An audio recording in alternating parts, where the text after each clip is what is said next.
out the house off in town. Big shots to fool me around. You can give me anything you've got. Big sack of potatoes and worth a lot. No.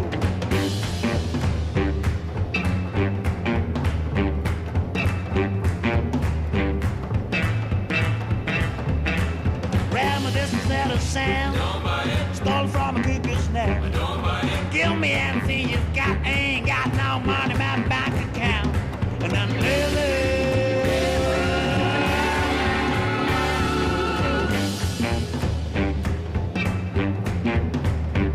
so you out the house off in town.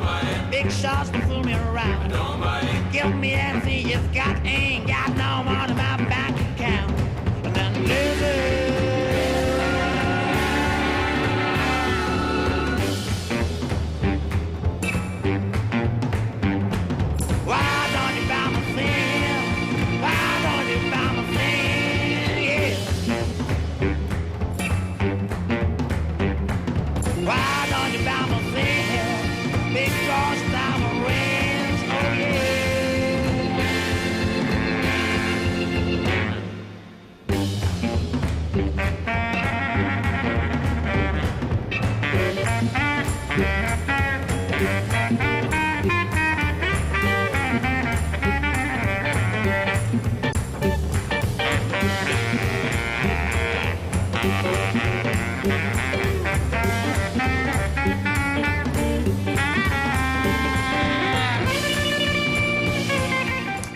Oopsie.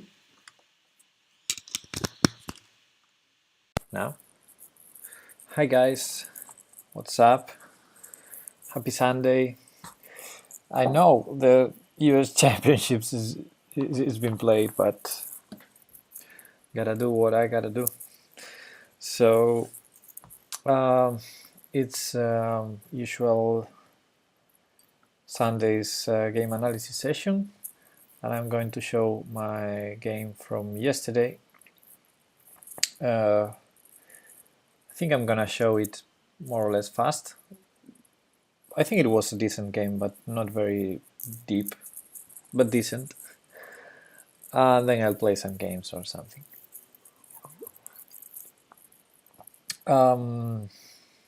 So this is from my chess league.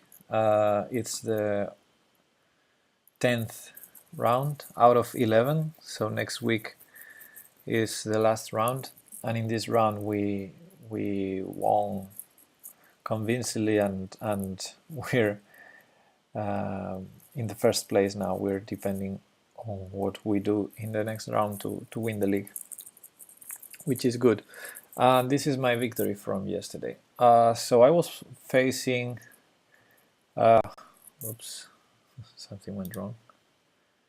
Okay, so I was facing this guy, Jaime Miguel Figueiredo. He's 1700 player, and I was playing black. Let me go to the beginning of the game. I was playing black. I didn't know what he usually plays. I didn't know him anything. I didn't prepare anything for the game. So yeah, the only thing I know is he's a 1700 guy. I needed to win with the black pieces, so that's why I took some risks. So he started the game with e4.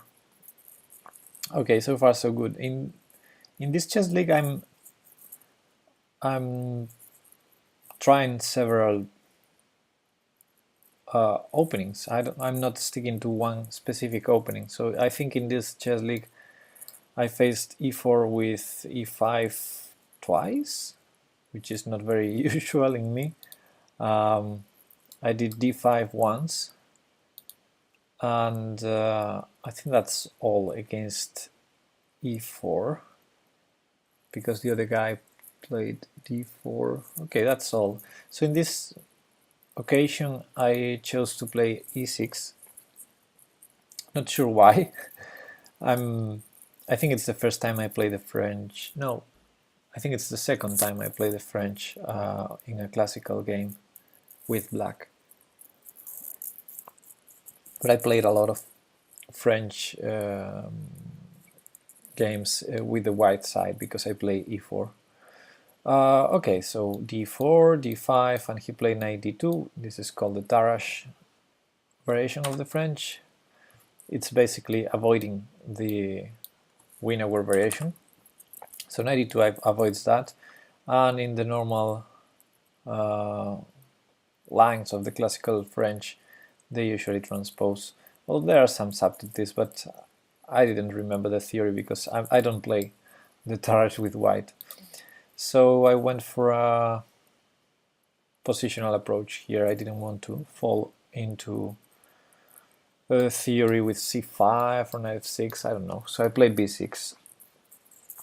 Okay, which is known to be a normal solid approach in almost every line of the French. So my opponent, I think normal would be to just keep developing, but he took immediately on d5. And when you play the French and your opponent takes on d5, you immediately recapture with a pawn from e6. And I think it's the best move, taking with the pawn. But we got to this position and I thought, okay, why don't I consider if queen takes d5 is possible? Because, okay, now that the knight no longer has knight c3, this feels like a Scandinavian, you know, because of the structure. If I take with the queen, with some subtleties, he's gonna have to play c4, not knight c3, to remove my queen from d5. And I also have this pawn structure instead of the usual c6, b7, a7, or c7, b7, a6. So there are some subtleties, some differences with the Scandinavian. The bishop is not out, but again, I was playing for the win, so I tried to create some kind of imbalance as soon as possible, and this was the first chance I had. I said, okay, if I take with the queen and I can get along with that, the pawn structure is already asymmetrical, so that's good.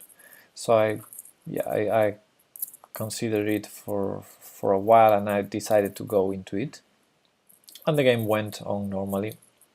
I think white is totally fine, and this is a little bit dubious move, I understand, but it's not the end of the world. It's nothing wrong with it. Hey Candela, what's up? So game went on normally, knight f3, knight f6, and he played c4.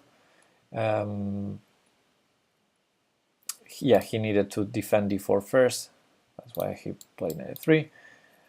And it's time to retreat with the queen, so I went all the way down to d8. I wanted to put it on d7, but didn't find. 95 was annoying in some lines, so I went all the way back. Nothing wrong with that. It's like a Scandinavian approach. The difference is I'm gonna put the bishop over here. Maybe I should stop calling it Scandinavian because it has major differences with that. Anyway, bishop e2, a little bit passive. I would prefer to put it on d3 already, you know, to be more active. But okay, bishop e2, nothing wrong with it. Besides that, bishop e7, normal, castles, and then I need to castle, so bishop e7 I played. And here my opponent played a move that I didn't like. I think what he has to decide now is what to do with this bishop over here. I think that's the main well, not problem, but the main thing to solve for white now. Also, white has more space, so in general I would love trading pieces as black, but I'm not restricted. Like the pawn structure is not fixed, so it's not that I'm lacking space for my pieces, so it's not that important to trade pieces. But yeah, I think he needs to do something with this bishop. So I would probably play rook e1, knight f1, and then the bishop is free to choose these squares over here. But he decided to play queen c2,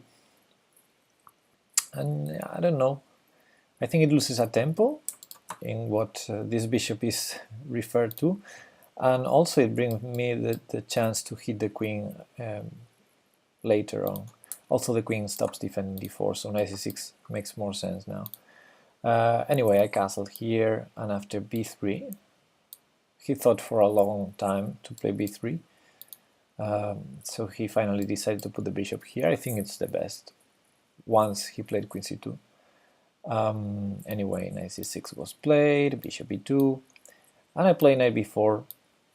Okay, maybe not the best move in the position, but I was calculating what happens after queen c3, which he didn't play. He played queen b1, which doesn't change a lot in the position.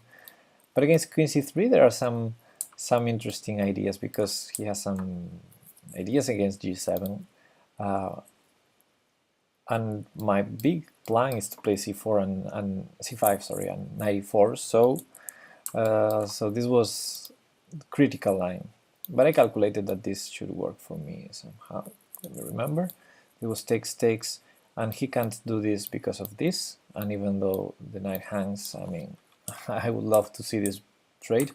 He might try first something like this, and then this, but still not good for him. I always have bishop f6, but yeah, knight e4 wasn't necessary anyway. My opponent decided to go to b1, so knight e4 is not possible anymore. But he has no active plan, like the queen on c3 would be much more active. So his plan is basically to kick my knight out of there, and I played a5 with intention to go rook a7, queen a8, and control this diagonal, have a lot of pressure, and then later play c5. That's the break I want to do. So that's pretty much what happened in the game. a6, and a6 was played. And what did my opponent do here? Yeah, he played rook d1. I was considering other moves, like for example this would be interesting, with the idea to, you know, the tactical idea of d5, bishop takes f6, bishop takes h7, some stuff like that. So here I wanted to play h6, prophylactical move.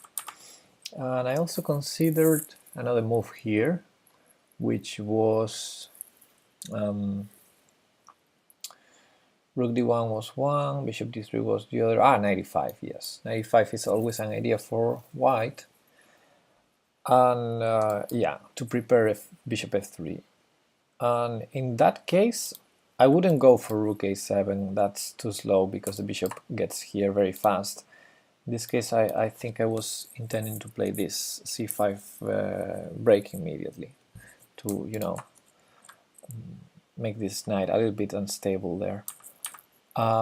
Anyway, he played rook d1, which seemed a little bit slow to me, and I played rook a7. I understand it's not the best move, I understand it, but I really liked the maneuver and I saw it was possible of playing queen a8, and then I want to do this break.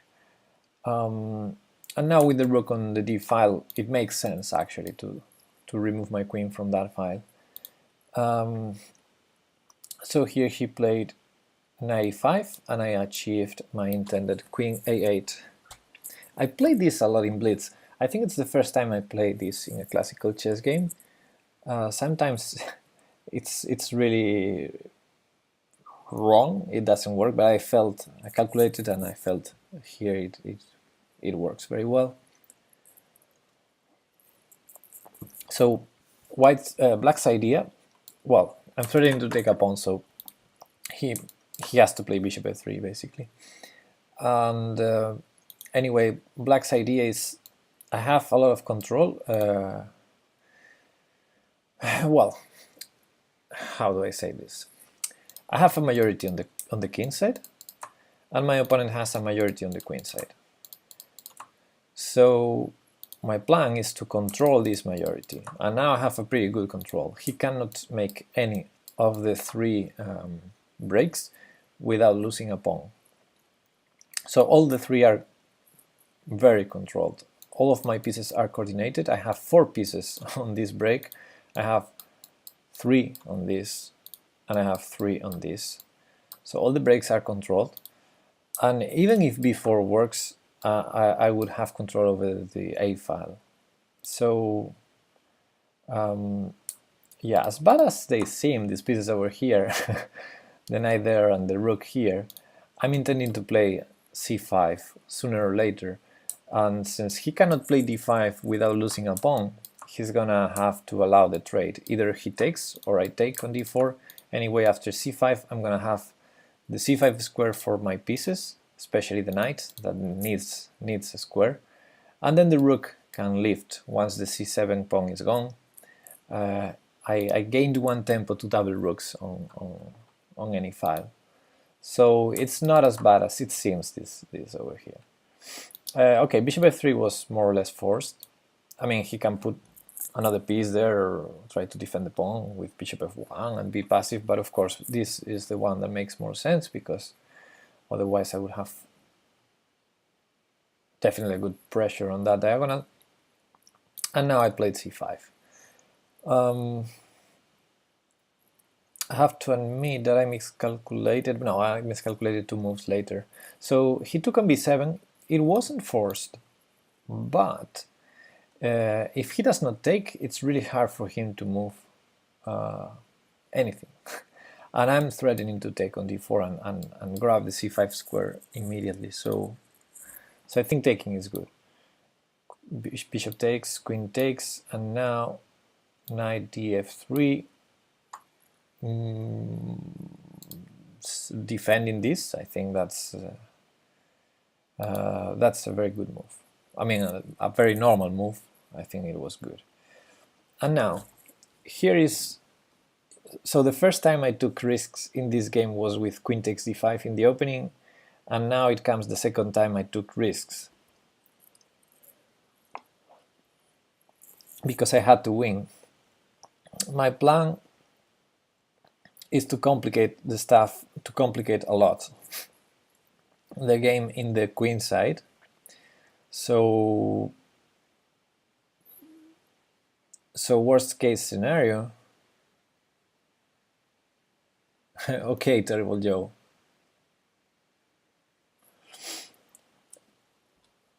Okay, so I played a4. Let's start with that.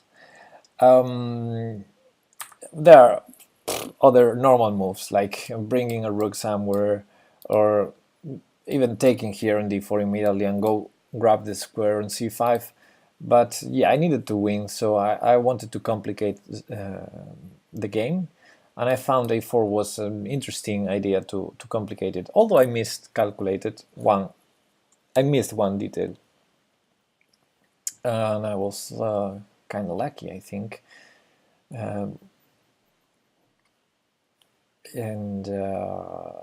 But yes, the idea is, okay, I'm gonna regain my pawn most likely. The pawn structure in the queen side is going to be ruined for both of us, and my idea is, okay, maybe I get to liquidate the queen side, then I'm gonna try and win the 4 versus 3.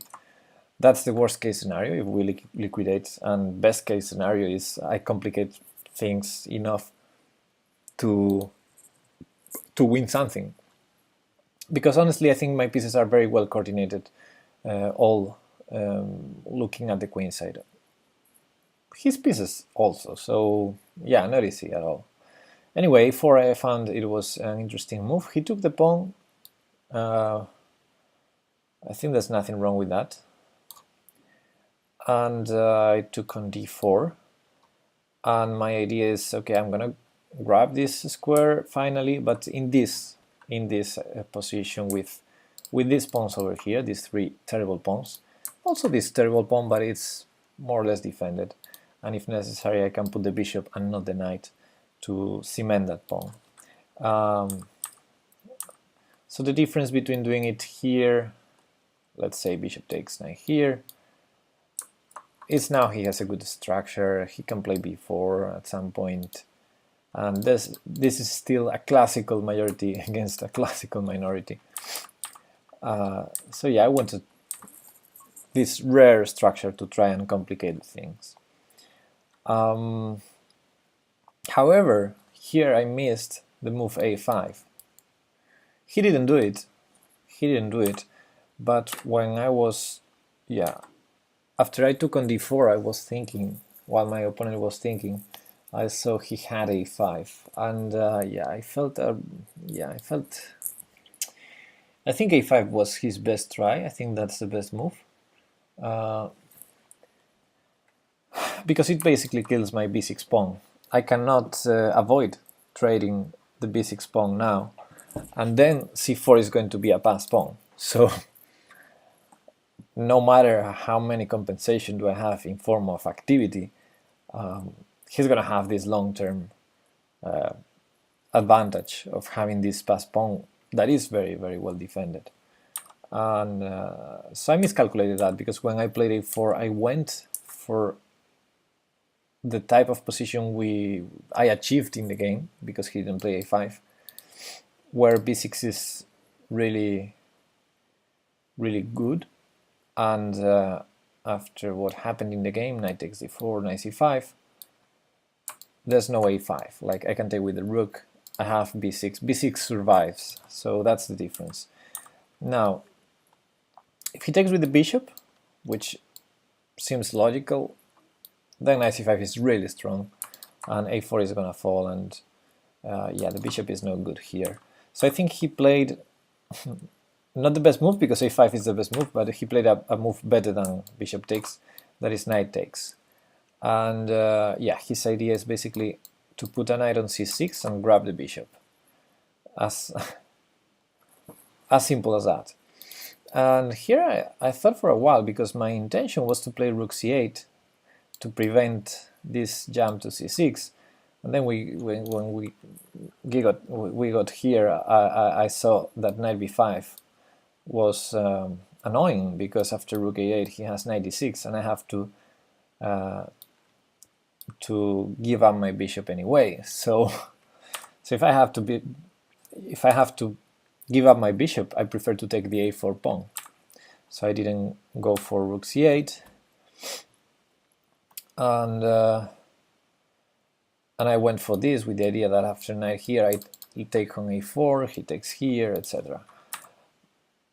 I had an additional option to play bishop c5, and I think that was very playable, but it was way too risky, because I don't get to regain my pawn immediately.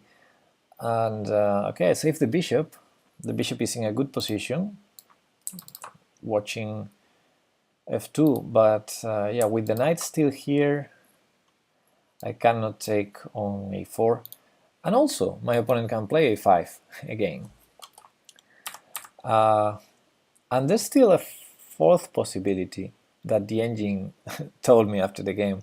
I didn't really consider it during the game. That was knight to b8. Hey Colin, what's up?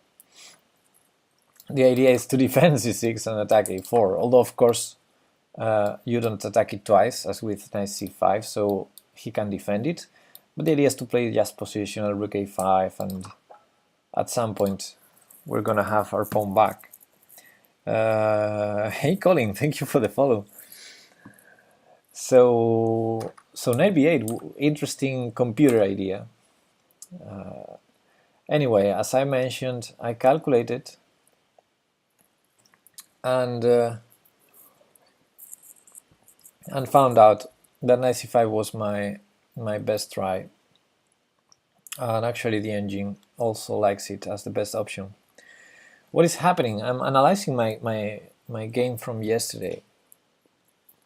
It was a classical game, and every Saturday I play in the league, in the chess league, one game, and every Sunday I show it, I analyze it. Not very deep, and so I'm gonna go through the game and show it, and then I'm gonna play something, or make a tournament, or I don't know, some chill. Hey Gary, what's up? Okay, so knight c5 was a critical point, and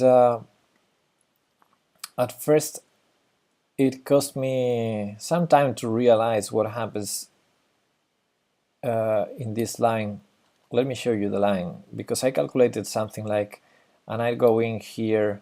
Actually, I think this was better, but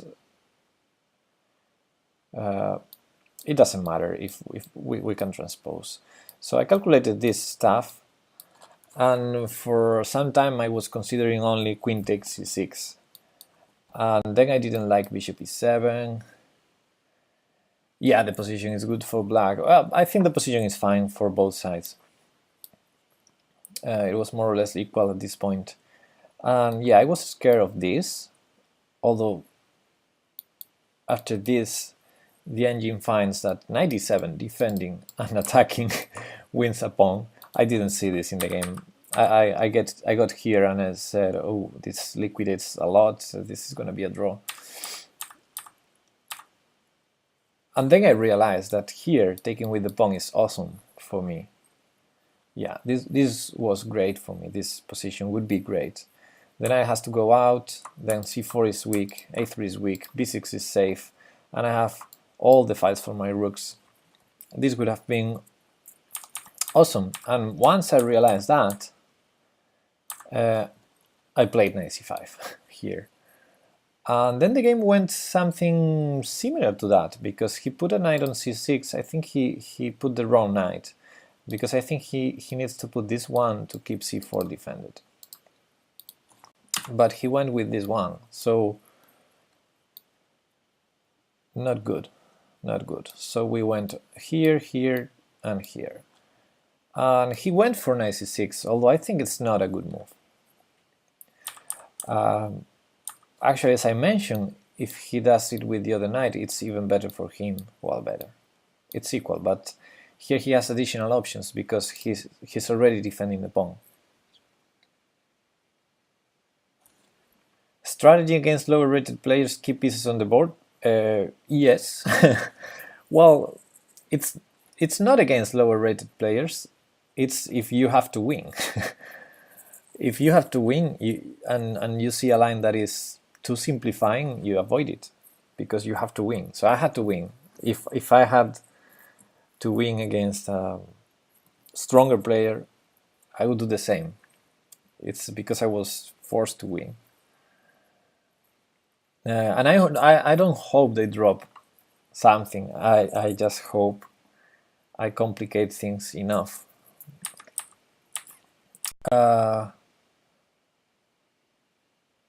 Yeah, okay, so let's continue with the games. He went with this knight, so I took the pawn, takes, and the game should be equal around here, but I like this positionally speaking. I think it's easier for me to attack these guys than for him to attack this. At least to attack this one. I'm already attacking it. And yeah, he did knight c6, but I think it's a bad move. I think he just needs to defend the pawn and keep it going from there. Because after knight c6, queen c7, as I mentioned before, bishop takes, g takes was great for me. So he has to go out with the knight.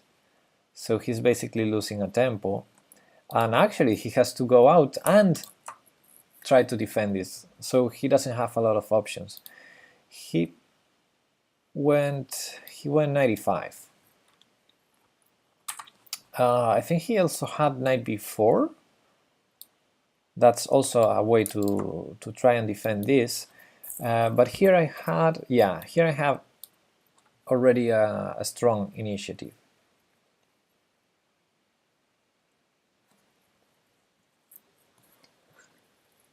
If bishop takes, g takes, those rubber moves are not scary at all. let me go there. Yeah, here. Well, first of all, his knight is hanging, so he has to probably spend this tempo to get the knight out. Secondly, he cannot do a rover on the third rank. He has to go on a not so great rank, usually not the best way to do a rover. But most importantly, my king is going to be totally safe on h8 square. Like, I mean, if ever he gets the rook on the h-file to try and attack h7, I have f5. I don't know, I have a lot of control on this position. I have a lot of pawns here to defend. The queen can defend the dark squares because this knight is away. Yeah, this is very safe. I think it's easier for me to use the g-file than for him to attack because of that. So yeah, let's say he needs to move the knight, and let's say he wants to save this pawn, so he does something like this. I think any move is good for me now. Queen f4, I think. You know, attacking this, getting some initiative against f2, probably great. But even king h8 and rook g8, even that, I don't see a rover never creating any danger. I go f5, I have the diagonal for my queen, rook g8 is gonna come, knight goes to e4. No, that position would be great for me. That's why he left here and he went to knight with a knight to e5, trying to defend this. This position is about equal. If I go back here, this position is about equal. I think knight c6 is his first mistake. This position here is about equal, but equal-ish. Like the engine says it's equal. I think it's already easier to play with black because I have, I don't know, my knight on c5, I really like it. I might be over confident about my position. I still think his bishop has a little bit of danger. So yeah, I would say it's about equal, this position here. But after knight c6 he has a problem, because after queen c7 he can take on f6 as we said, so the knight has to go back and has to defend this. And that's already a problem. He went knight e5, which I think is the best move. But if he goes here, I already have an initiative. So knight e5 was also required to block my queen. Let's say, for example, g3. I think it's probably the best. Knight e5 with these threats, the queen can sneak into the diagonal as well. So here he probably has to give up the bishop. And that's already great news for me, because then a3 is going to be weak. So knight e5 was okay, but of course the knight is the only defender of the pawn now, so I had in mind to attack that knight with knight fd7, and then when I got here I realized knight fd7 is a draw, is just a draw. Yeah, he couldn't allow knight g4. He couldn't allow knight g4 because that would be a lot of weaknesses for his king. He has all the pieces in the other side of the board. So yeah, so knight e5 was good to stop that. And here I thought this was good. Then I got here and I realized, sorry, that's the real move of the game. And then I realized this is no good. This is probably a draw, because after takes I have to take with the knight. He has this queen d3 move. I think he has more moves. Like I think queen e4 says the engine, but queen d3 is is good enough. Is defending, attacking, and I think I don't have anything better than knight to c5. Now I think he starts having a decent activity, like the queen can go here or here already, or somewhere else. He might try a rover now. I don't know. This position, the engine says it's equal, but I think it starts to be scary because I don't have activity anymore after the trade of knights. So yeah, knight fd7 not really good, because I thought it was good to try to win this pawn, but it wasn't winning the pawn. That was the problem. Yeah, and a point of queen d3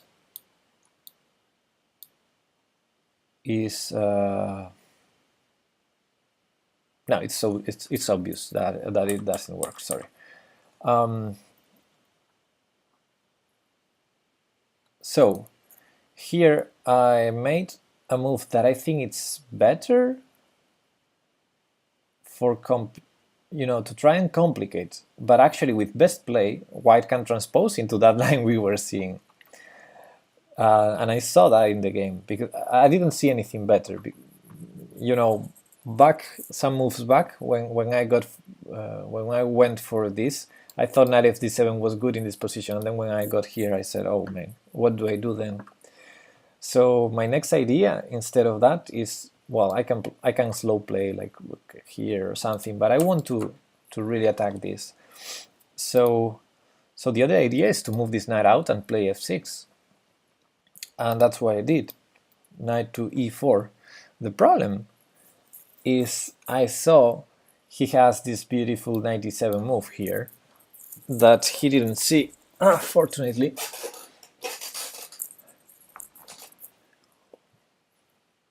And the point is, the knight is overloaded. This knight on c5 is overloaded, basically, defending d7 and the knight on e4. So if I take it, then we basically transpose into the other line. More or less, the queen on e4 instead of d3, but it's this position where white gets the most activity, and I still cannot take on c4 because my knight is hanging on d7. So, for example, if I take with the rook, saying, okay, I'm winning a tempo. No, you're not. Rook takes knight, and then I have to resign. So yeah, he's not only saving the pawn, he's also with better activity. So after knight d7, I was going to play. Well, I had several alternatives. I was considering which one to play, but he finally didn't play knight d7, so I didn't calculate more. Yeah, the first option was rook here, solid, and other options were, he's attacking my rook, so I have to do something. So rook somewhere, rook c8 or rook e8. Yeah, rook d8 was possible. Rook d8 had a problem, though. Let me remember. Knight takes.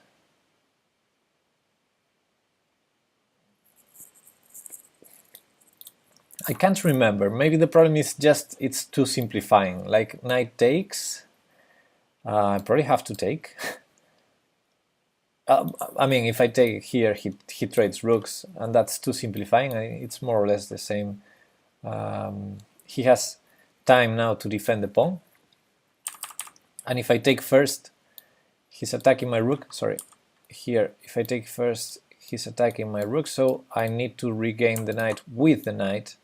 And then again, he has time. This basically transposes. He has time to defend the pawn. Even here, probably with the rook is better. So yeah, all these variants, all these variations lead to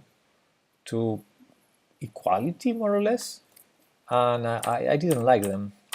So I was looking for more complications. So I think my idea was rook to c8, but I can't remember.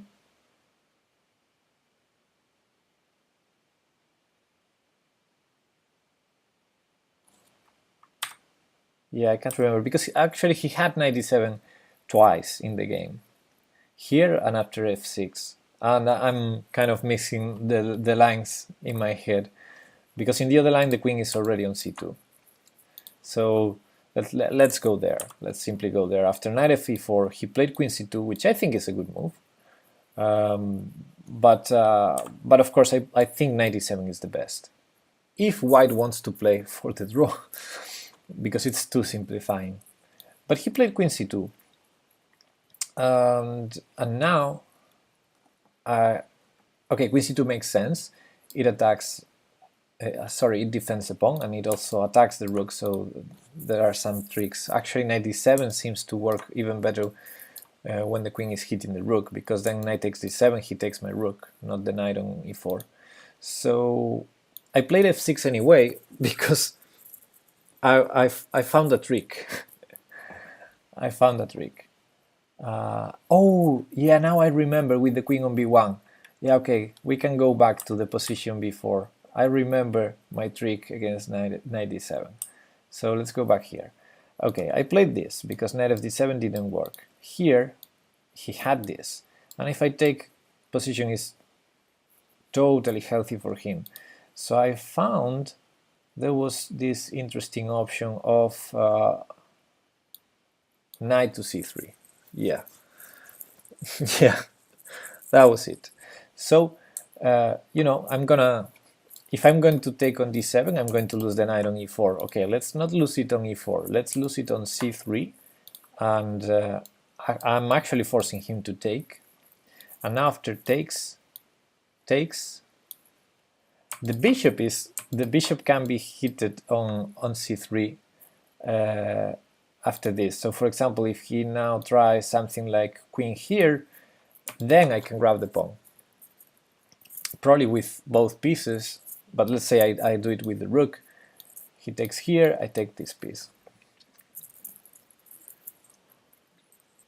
That was the kind of trick I was looking for. And yeah, it was I wasn't sure if it works. I'm not sure now if it works. Maybe after rook takes he can take on g7. So yeah, a lot of stuff to calculate. The ending could be draw. Well, I mean, my hope is to have this 4 versus 3. So for example, this. I think the ending is really great for black. I think I should win this with black. I'm actually more confident about a 4 versus 3 and 1 versus 1 than in just 4 versus 3.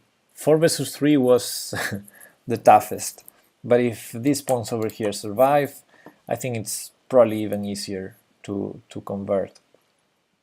But of course I'm relying, and now I'm relying on playing against a weaker opponent, because this kind of endgames, I think experience is very important in these technical endgames. So yeah, this endgame I think I should win against this opponent.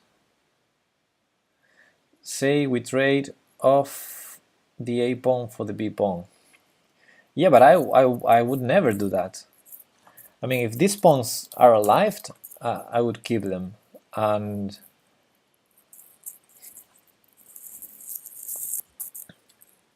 I mean, I'm not saying this is winning.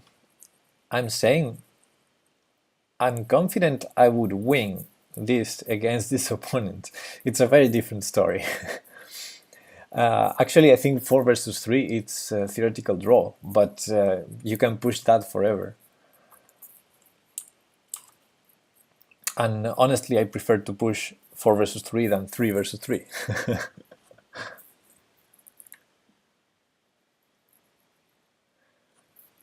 Can't I abandon the A pawn and only go after the B pawn if I was white?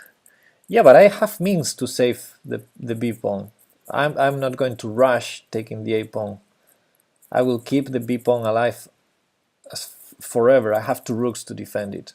Your king is never going to attack it. With the 2 rooks you cannot win it, because I have 2 rooks to defend it. So in general, this type of endgames, let's say you trade here, let's say you attack the pawn once, I defend it, let's say you try to double, I don't have the necessity to, actually white is is tempi down and he has a back rank problem that makes things even easier for black, because black now can do this, and if you go here I can take the pawn because you cannot take here because of the back rank. So okay, even if you don't have back rank issues, I will just defend the pawn. Like, okay, let's say this is a little bit stupid because, as I mentioned, you have back rank problems. Yeah, I would be a bit passive, that's true. So yeah, I think here, of course, best is rook a8, and let's say you defend it I go here, you go here, and I defend it here. Something like this. Then I will go with my king. Oops. And defend it, so that one rook can move. And then you, at some point, you have to leave attacking because your rooks are doing nothing, and I will have an active rook somewhere. I mean, I'm not saying this is winning.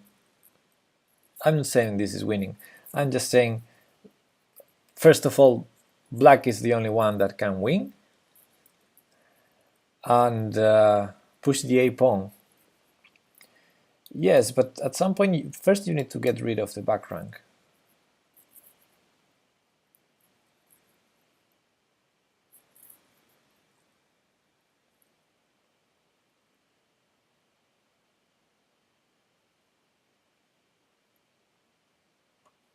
I mean, I think we should probably not analyze this. Okay, let's say we go here, you do this.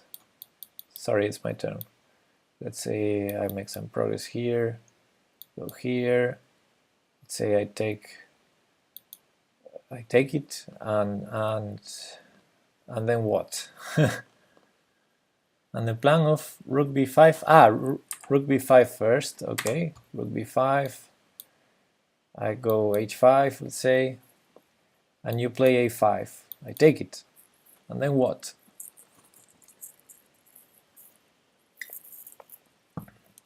And then you try to win my pawn, I guess. Push it, push it.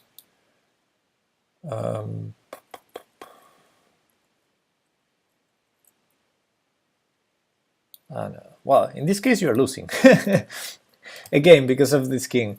Again, the tactics work well for black, because after this push, if you do this, I have this check, and oh no, this doesn't work. Sorry. Yeah, you get the pawn anyway. What am I? So instead of pushing, I guess I go here, and then you take it with either rook, and we're into the 4 versus 3. And I will push this forever. I will probably keep the rooks because I have already one on the 7th. I'm not saying this is winning. Again, I'm just saying I would love to play this with the black pieces. I mean, it's I'm playing for 2 results, and yeah, this is torture for white. And one misstep by white, and he can be immediately losing. And honestly, that's the most I could get out of this position, I think. After knight e7, this knight c3 idea to go for an endgame pawn up. I think that's the most I can get out of the position. Other than that, it should be very, very equal. But my opponent didn't play knight e7. As I mentioned, he played queen c2. Makes sense. And now I found another trick against knight e7. I mean, I played f6, of course. I want to attack c4. And he made a blunder here. Well, let's say a mistake. He made a mistake here. I think he still has to play knight e7 here. And I found... Hey Floyd, hey Sibanetti. And here I found let me see. So I no longer have this knight c3. I think knight e2 also was interesting, but I don't have this knight c3 idea. So here I thought, okay, at least, I mean, I cannot take here for more or less obvious reasons. And he's threatening. Yes, that's beer. He's threatening to simplify, as in the previous lines. The good news now, for example, let's say I go rook a8. That was my plan B, my safe option. Let's say he simplifies.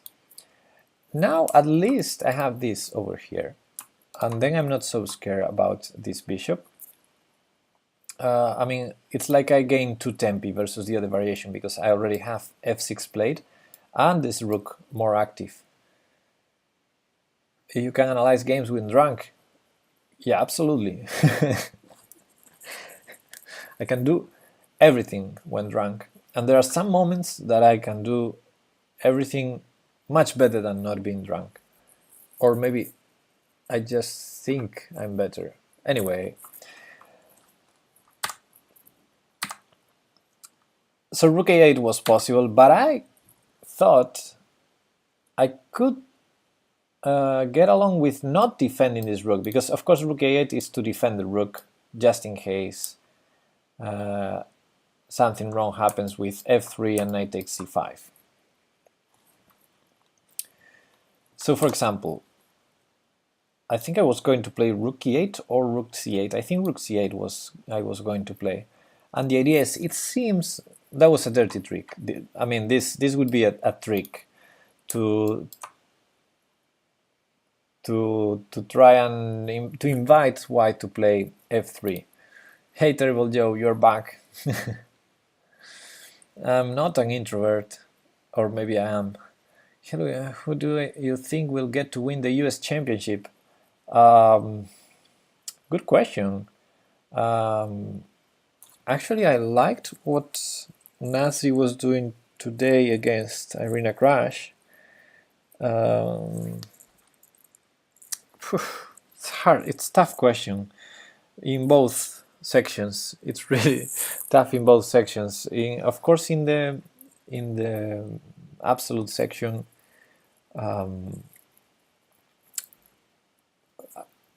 there are some players that they are doing great. Akobian, for instance. Irina is winning already. Oh, damned. I don't know. I've been looking all the players and all the results, and they're doing, even some players with 1.5 points, or you know, you take Jeffrey Jong and or Ray Robson, and you see, not the best score in the world, but you see the opponents and you say, okay, I mean, drawing these kind of guys.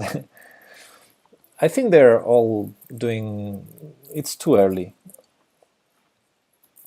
I think only, well, Ray Robson. No, I meant I wonder Liang, because Ray Robson is actually doing a bad tournament. I think Ray Robson and Onishuk, maybe. There are like 2 players that are doing below expectations. All the rest are there, still there. Even Hikaru, you know, draw, still there, still can win a couple of games and be there. It's too early. It's too early. And yes, of course, Fabiano lost a game, and Wesley So was asked today about it, and he said still Fabiano a big favorite. Yeah, and I think he's a big favorite. So I don't know, if I have to bet, I would say Fabiano, but I don't like bets. And in the women's section, it's also very open. I think Akshita Gorti is doing a good tournament, and so some others are doing a great tournament as well. I don't know. It's tough. It's really open. We'll see. Okay, let me show you my idea with rook c8, inviting to f3, my knight moves, he takes on c5, and then my rook is falling on a4. But I had a trick here. After f3 I played knight to d6. Oh, hitting c4, and now if knight takes, rook takes, hello, and this is losing for white. So after knight d6,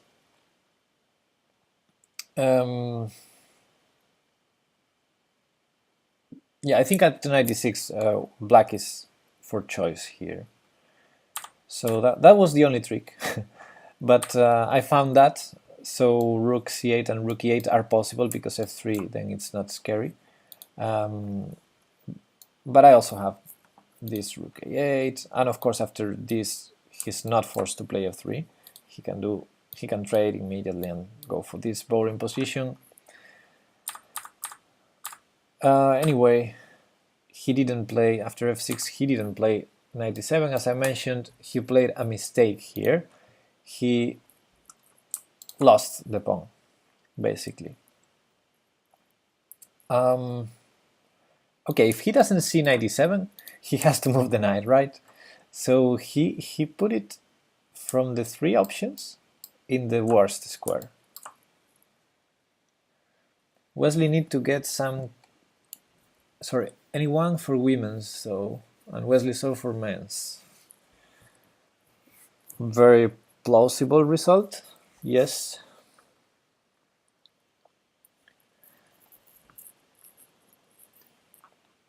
Wesley need to get some confidence. He seemed that he agreed with himself as underdog. Wow, I don't know. I think he's very confident. No, I don't think he has that kind of problem. Not now. Maybe in the past, but not now. Anyway, if he wants to move the knight, he better do it when, you know, to these two squares. But he put it on d3. So, for example, let's say he goes here. I think this is the best not knight d7 move, is knight g4. Because then if I want to attack this pawn, he has knight e3 to defend it. And actually, it's not easy to attack it. Yes, I have knight d6 again. So knight here, and okay, game continues. Here he also can do it, because he has knight e2, although it doesn't coordinate as well. So from all the four more or less logical moves of the knight, he chose the worst, and he went knight d3. But now I can basically take on d3, and then I take the pawn. Now after the game he told me he miscalculated here. He thought he was winning an exchange if I take on d3, because my rook would hang on a4, then I take on b2, then he has the trick of rook d7, but he basically miscalculated this. And I was lucky he played knight d3. Knight d3 is just a bad move. And after knight takes d3, he did the blunder, because he already calculated that line.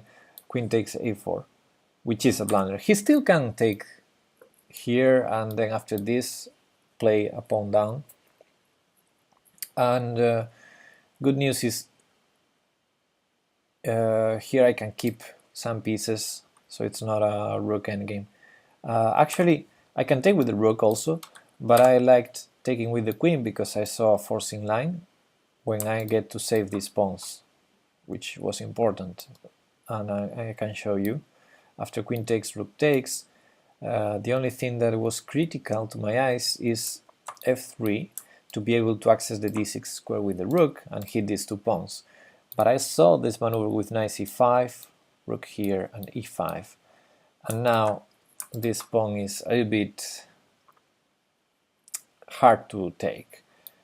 First, because I have this knight a4 idea, and now let's say he moves the rook somewhere to keep defending the bishop, then I attack the bishop has to retreat here probably, I attack the bishop has to go here, I attack the bishop, I'm gonna double on the 7th, and this is way too much activity for me. Then after the game, because we didn't enter this line, I realized that in this position, after rook takes, I have an even better move than knight a4, that is rook d8, and this is going to be game over very soon. I guess I would see this move over the board. I don't know. Anyway, we didn't enter any of this, because as I mentioned, he took the rook instead of taking the knight. Yeah, and at first, I mean, he took the knight and he did it with confidence. So at first I thought, oh, did I blunder? Did I miss something? I mean, if I take here, can he... I have to admit that I didn't see I didn't see rook d7.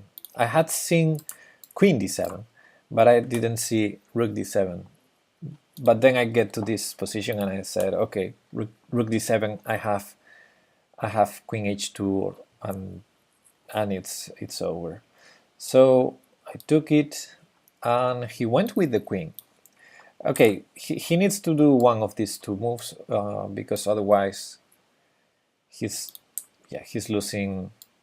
Otherwise I take on d1 and he's just a piece down.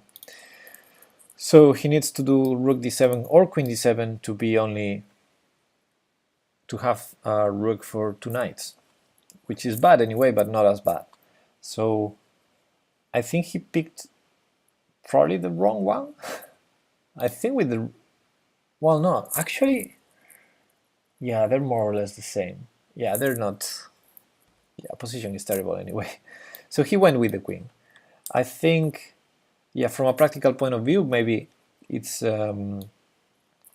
logical that he tries to trade queens, maybe more drawing chances. But this was a little bit more active. Maybe it can, you know, if I move my queen out, he can try queen a7. But here I thought, okay, I will take here and take the queen, and it's more or less as in the game, 2 knights for a rook. Anyway, he went here, and my gut feeling told me queen e5 was great here. But as I mentioned, I had to win this game, and I was playing for my team, so I didn't want any surprises. and I said, okay, let's be practical. What happens if I trade queens? I saw it, and I said, okay, this is winning. This is technical win. Let's not complicate stuff. So I took the queen. Actually, the engine prefers to take the queen also, but queen e5 was a good move also. Anyway, after the trade, the thing is, I have 2 knights for a rook. This is technical winning endgame. But now I think I played what the move I like the most of the game. My favorite move of the game. I played it here. Because what's the danger? I mean, I know I have a winning position. How can I spoil it? That was more or less the question I made to myself. And he has 2 rooks. Let's not allow him to get active with the 2 rooks. So for example, if he puts this rook over here now, I might be already in trouble. Not losing, but maybe enough trouble to save a draw for, you know, for white to save a draw. So I played my favorite move of the game here, because I could take the pawn. I could take it. And I saw that rook d4 was not a problem. Not a problem, the knights defend each other. No problem there. But then he has rook c1 instead. And then he's starting to get active. And for example, I can try the same. But then, okay, my knights cannot move. They're both attacked.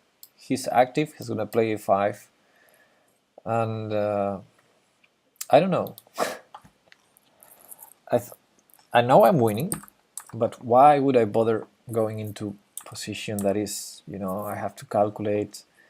I can blunder. What about b5 there? Yeah, probably. I mean, I'm not even sure my line is correct. b5 here? Or you mean after a5? I mean, a5 I can take it. Yeah, if he does a5 I can take it. But my point is, things get complicated.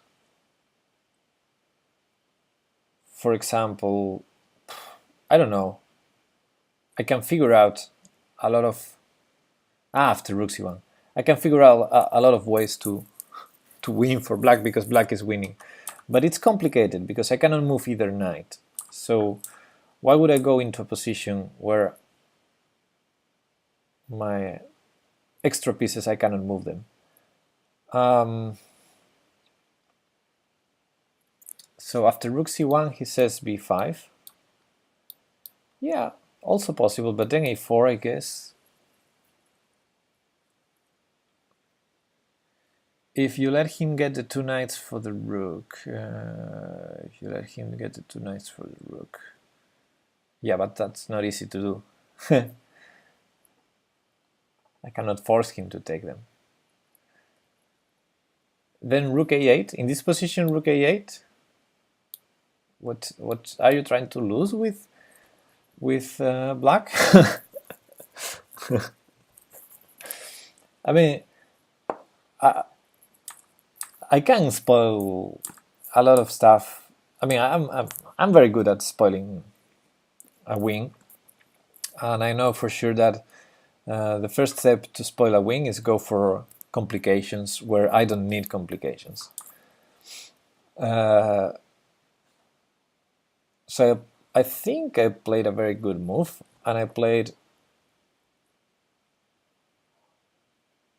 Yeah, it's hard to lose. You gotta see my games more often. Okay, I didn't want to spoil it, so I played in. I tried to have full control over the position, and I played knight to c5 because the only way for him to save the pawn, anyways, is to play rook d4, which he didn't.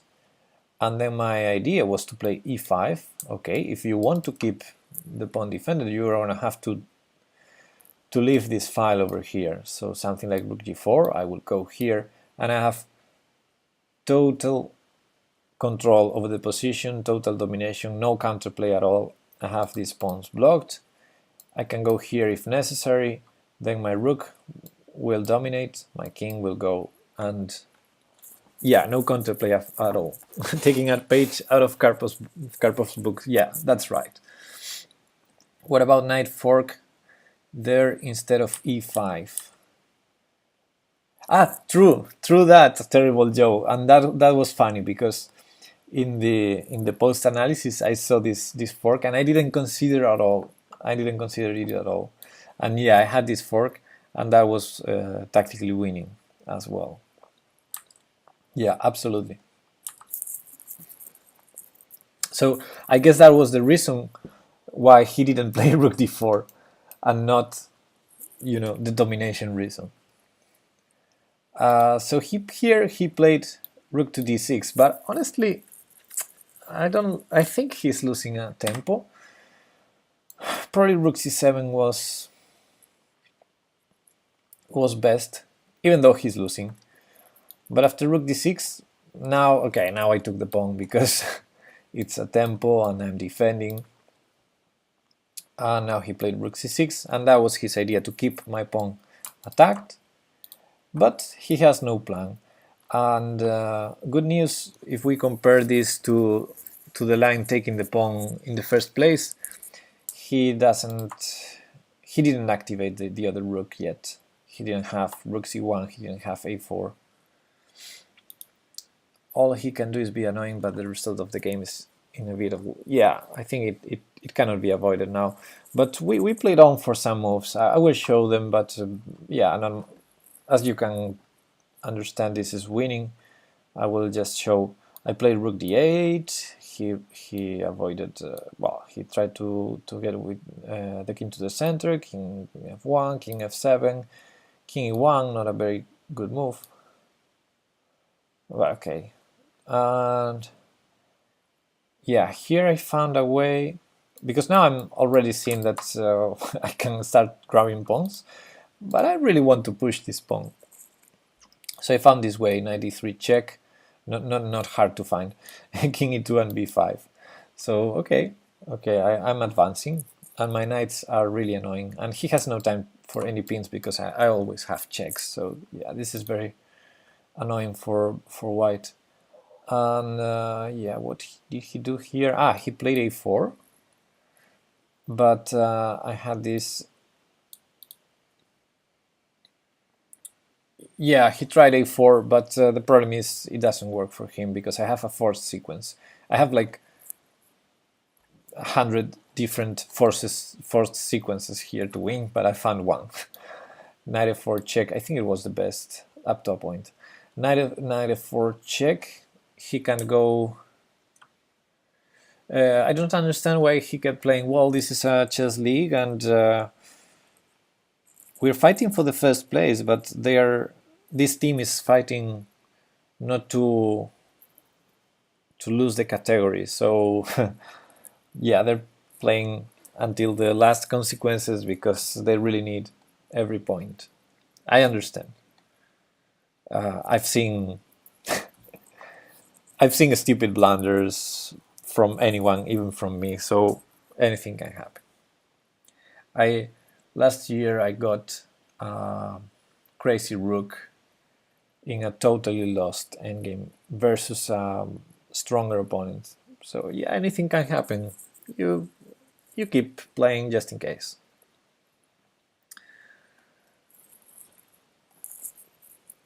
But just because it's a team competition, and yeah. Anyway, check king here, check king here, check king here, check king back. And here he didn't allow me because I saw this beautiful mate. Check, sacrificing this knight, check here, king here, threatening h5.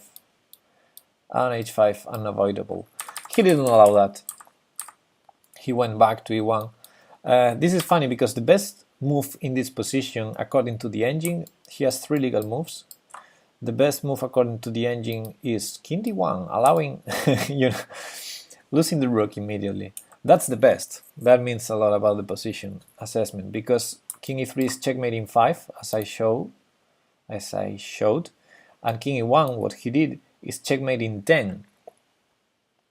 And I did see the idea of the checkmate, but I didn't find it was beautiful, the checkmate. Let me show you the checkmate. Check here first, check here, and then rook here. And this is the mate, unavoidable, because he has no way to attack this knight on f4, and attacking this knight on f3 doesn't do anything because the checkmate is you know, the knight on f3 is cutting the king until the moment we do the checkmate, or something like this. Unavoidable checkmate. That was a beautiful sequence that I didn't see, but I saw the idea of knight f3 and back rank mate. That's why I took here, because now he cannot take my pawn because of mating 2. Check and mate. So I took the pawn and he didn't resign yet. He played the best move, rook c3. Will we get to play each other a couple of blitz games after analysis? Yeah, sure. Analysis is going to be over in 10 seconds, more or less, because he resigned after knight e4, rook c4, knight d3 check. Just going to keep all my extra material now that I took a bunch of pawns. And yeah, here he resigned. Made no sense to continue. And that was it.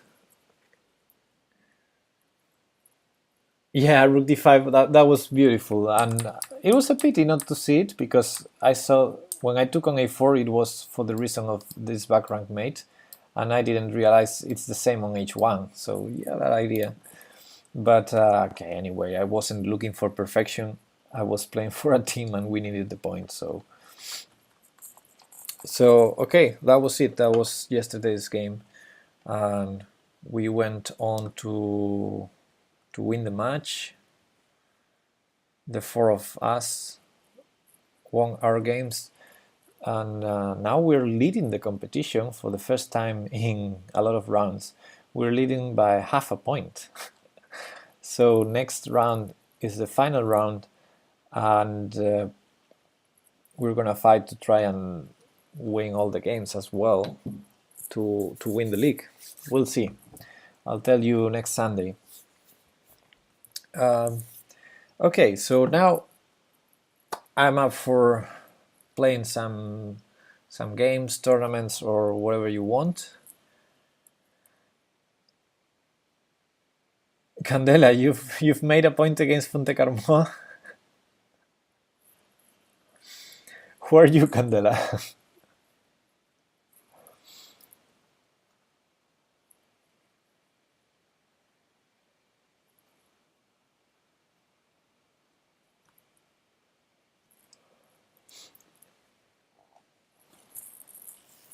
Okay, guys, send me challenge if you like, or send me ideas in the chat. I'm going to grab one beer and I'll be back in a minute. You play with Posada?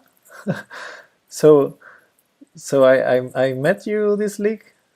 I've met you this league. How about Bullet? No, I cannot play Bullet. Not when streaming. I mean, I can play Bullet, but with increment. Okay, I see some challenges. Give me a minute to grab a beer.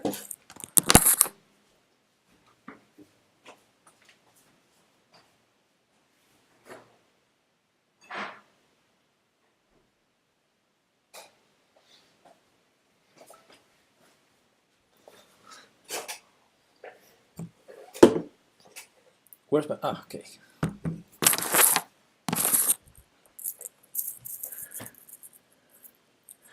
Playing with rank, yeah, no problem. Been there a lot of times. Okay, I have one challenge from... I have 3 challenges. One is from Colombo, which is not connected, and it's rated 10 days. 10 days? What is that? Okay, Colombo, I'm gonna reject that. Next, Dogukan Ozdemir challenges me to 3+0.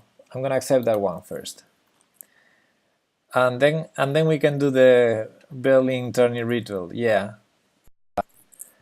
That day I couldn't go to play or see games. Ah, okay, so we didn't meet this league. Okay, nice to nice to know anyway. So okay, I'm playing against Dogukan Ozdemir. And why do you always send me rated challenges when I'm drunk? You want to steal my rating points. Let's play boring Alapin.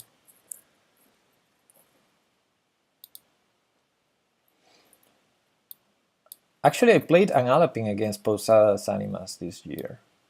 I've shown it on the stream.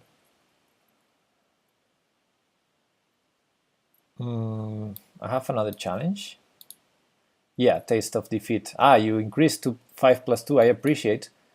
That's better. You ever play Go? Ooh, it's been a long time. I played Go a lot of years ago. I wasn't good at it. No, not really. But I would love to.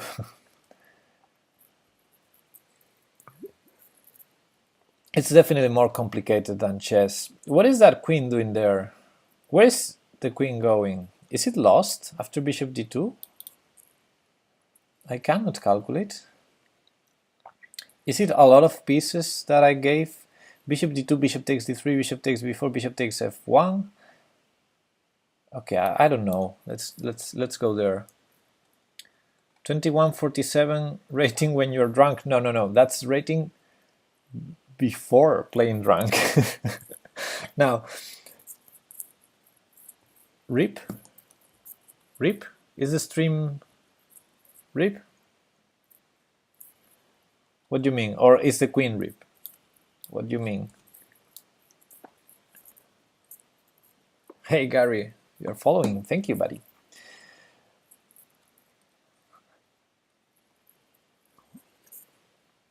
Ah, you were talking about my bishop. Okay, stream is fine. Okay, you scare me with this rip sentence. Okay, you wait and see my rating after the stream. Then you'll see what drunk is about. Being drunk, blah blah blah blah. Okay, let's go for this. I think I can take another pawn on b7. Yeah, bishop takes knight was probably better. Why I prefer to take a pawn than a piece. If you know what I mean, this is being drunk. This is me being drunk. Actually, taking b7 maybe not so good. Huh.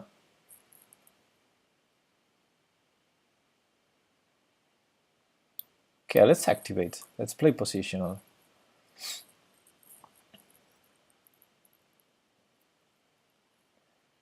It's hard for him to develop now. You were gonna resign if you took d7. On e7, I guess you mean. But yeah, position not so easy now for black. Right? You cannot move the knight. How do you develop? That way. Okay.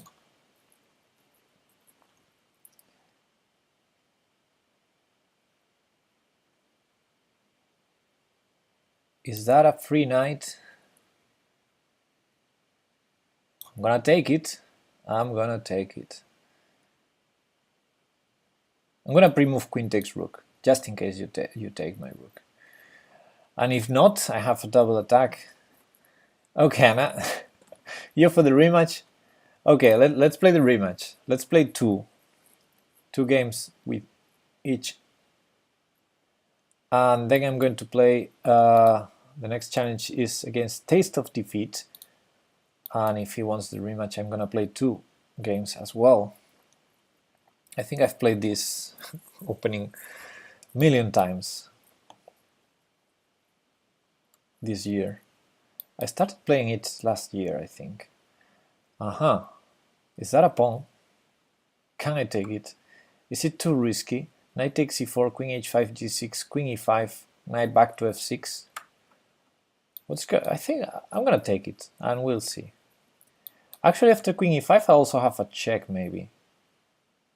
Oh, is that too risky? Check.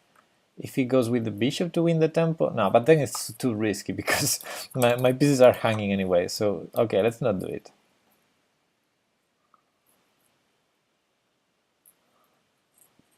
So I defend, I castle, I don't defend, I lose the pawn back. Okay, never mind.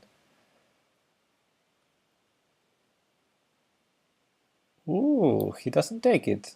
Okay. Benoni is baloney. What is baloney?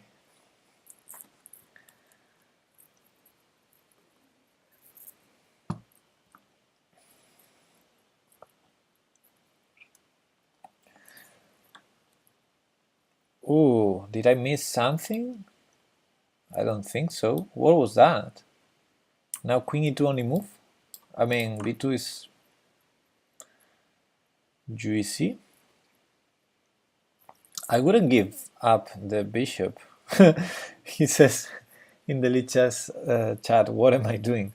By the way, let me change the view because now I'm no longer showing a game. So let me show the clocks and the chat. There you go. Okay, queen e2 finally. I guess I can just castle or play knight c6 or anything. Let's castle.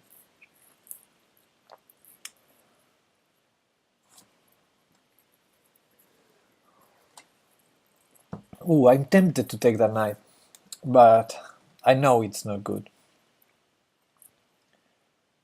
I know it's not good, so... Okay, let's just develop.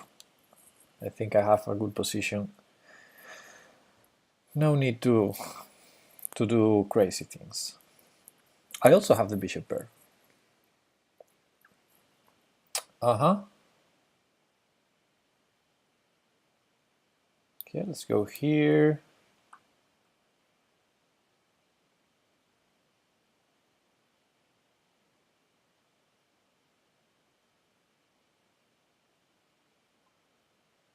Maybe now I'm... Yeah. Ooh. Is that a hanging knight over here? Check. The queen was defending the knight, so... So yeah, I'm drunk, but I'm a piece grabber. If you give me pieces. Okay, thank you for the games. Let's make 2 each, and let's accept now Taste of Defeat, who's challenging me to. How does 1900 hang pieces? What in the world? I guess he's. Okay, I'm gonna take all the challenges and then do the tourney, the Berlin tourney. So let's play e5. This is Taste of Defeat, and I never played this on classical chess, but I played it a lot back in the day. Actually, there was this minor line with 94 that is interesting and bad for black. so yeah, now white is perfectly fine, more than fine.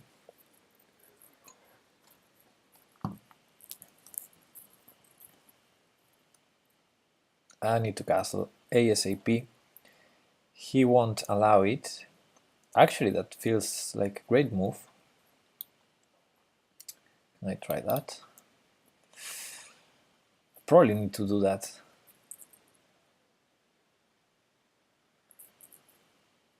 Wow, this feels so scary, but I have to do this, otherwise my position is my position sucks. It does anyway. And this is how I play when I'm drunk.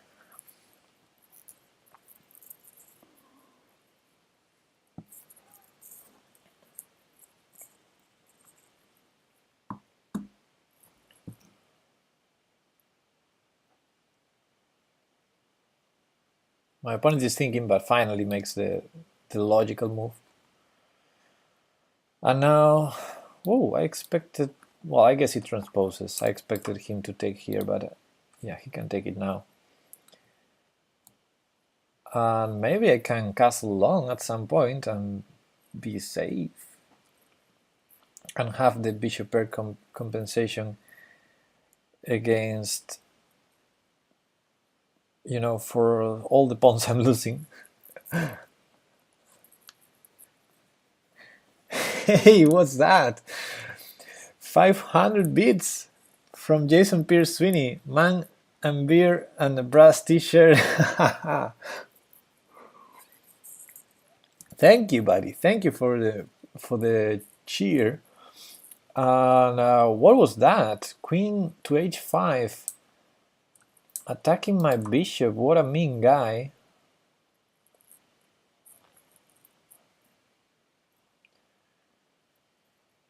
Hey, what's up, Broken Eagle? So what should I do here? Should I save my bishop with bishop e4, maybe? Bishop e4. Oh! No, I'm drunk. I'm definitely drunk. I'm seeing the other threat. The other threat, rook takes e6 check. Now it's really annoying. Oh, okay, okay. Let's defend my bishop then. I mean, my 2 bishops. I think I'm defending both of them, because if he takes on e6, I can take with the queen, and then c5 is not really hanging. Bishop f1. Ah, you meant bishop f8, but he was threatening rook takes e6 check. If bishop f8, rook takes e6 check, losing one bishop, that would be bad. But now bishop f4 is a good move. Bishop f4 is a good move, unless I still have some ideas. Well, g6 is one idea, queen takes is another idea. What is best? I think queen takes is best.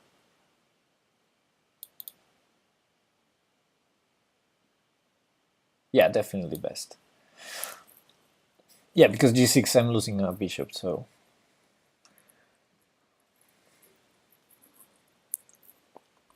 And the problem is now his rook is hanging, but on the other hand I missed this check. So I also missed that one.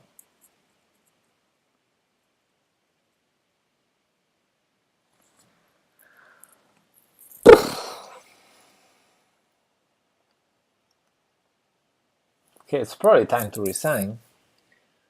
It's probably time to resign, but still his pawn is pinned, so maybe. Say here. Beer and chess, bad combination. Nah, it's funny. It's fun.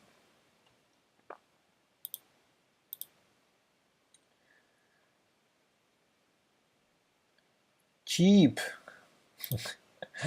Coffee. Nah, what's that? Coffee. So you're playing coffee? I mean, you're playing. So cheap is the one challenging me, and he's drinking coffee, and I'm drinking beer. Yeah.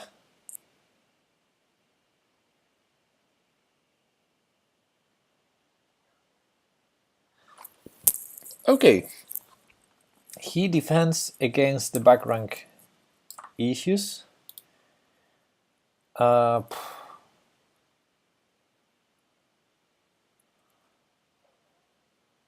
so, what to do? Wow, this position sucks. Cannot do anything.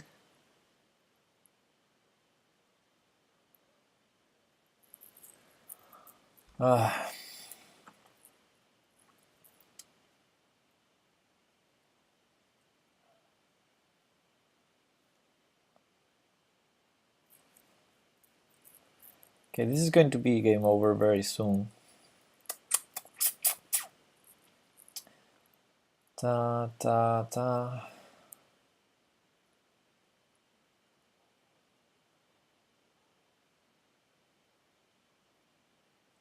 There's no way I can save this, but I'm gonna try.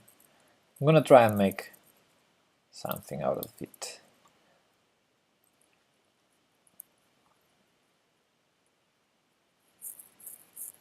I'm gonna lose a lot of pawns. I'm already a pawn down. I'm gonna lose more. Try and save the mate. The mates.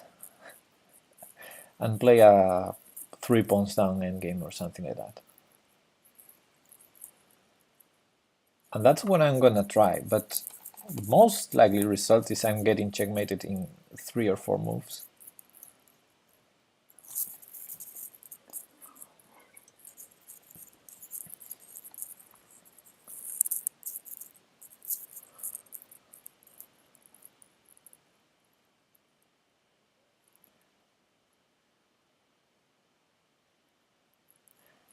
He's looking for a clever move. I mean, I only see one move, but maybe he has more ideas.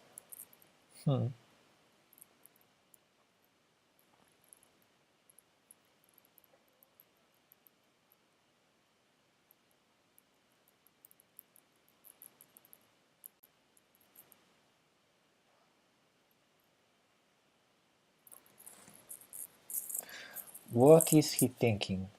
What clever move does he have? Okay, he does the obvious. He does the obvious, finally. And I blundered one idea. I cannot flag him because I blundered. I miscalculated. I miscalculated here.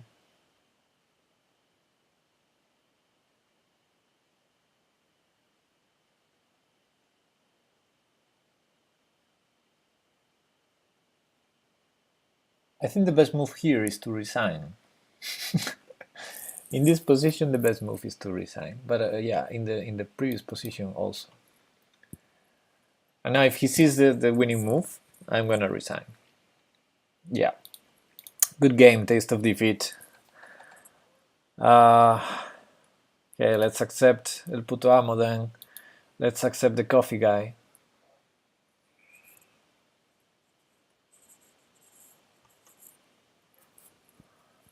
Okay, no more Benonis.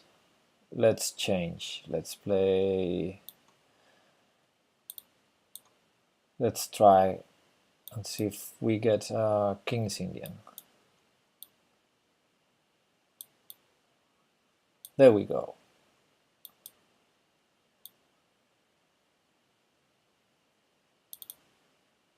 He's thinking.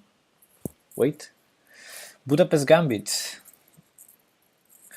Yeah, I played that a lot back in the day. A3, what's that? I played the Budapest a lot when I was a little boy.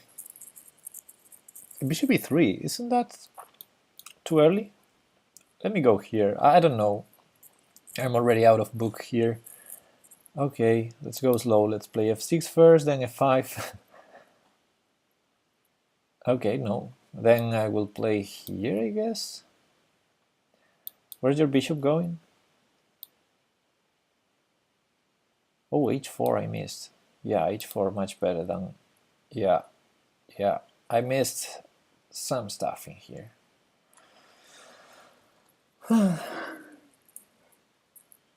I got too overexcited about the position.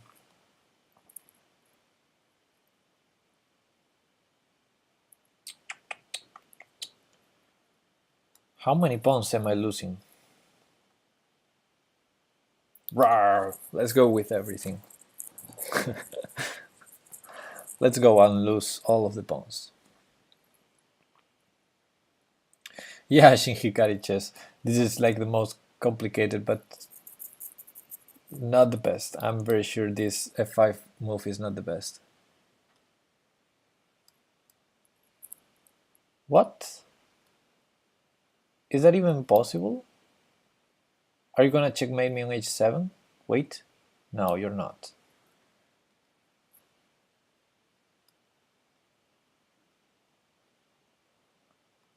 Wow, this feels scary. This position feels really scary. This knight on G5 is really annoying.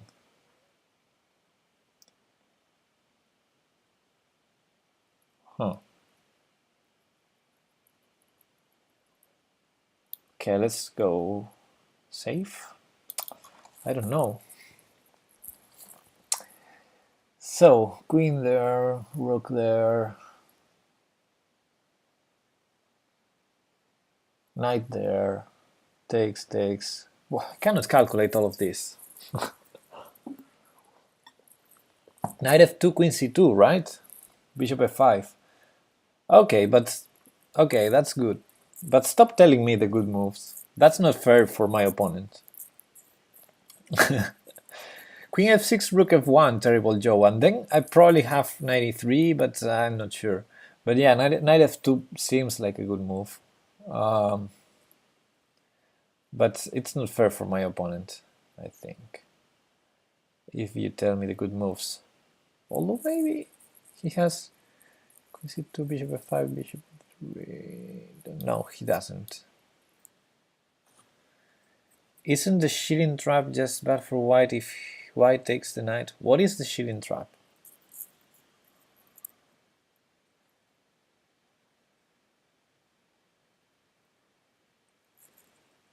Bad for black.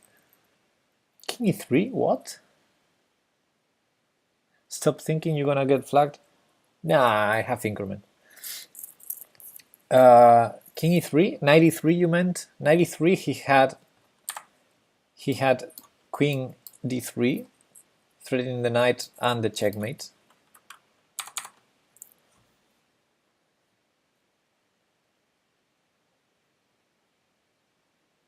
The game where you played knight e4 on move 3. Yes. Isn't it just bad for white if white takes the knight? No, it's bad if he takes the pawn. Oh, my opponent resigns and accepts accepts no. Offers the rematch. Okay, I'm gonna do the rematch and then the tournament, okay? I'm gonna do the rematch. It wasn't fair, this move, knight f2, honestly.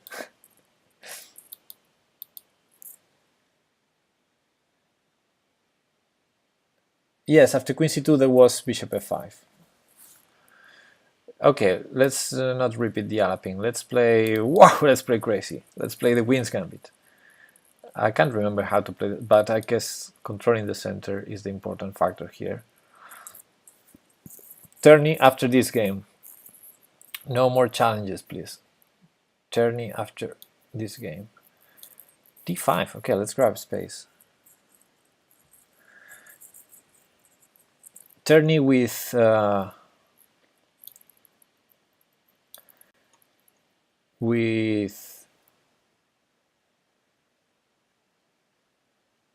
Berlin tournament.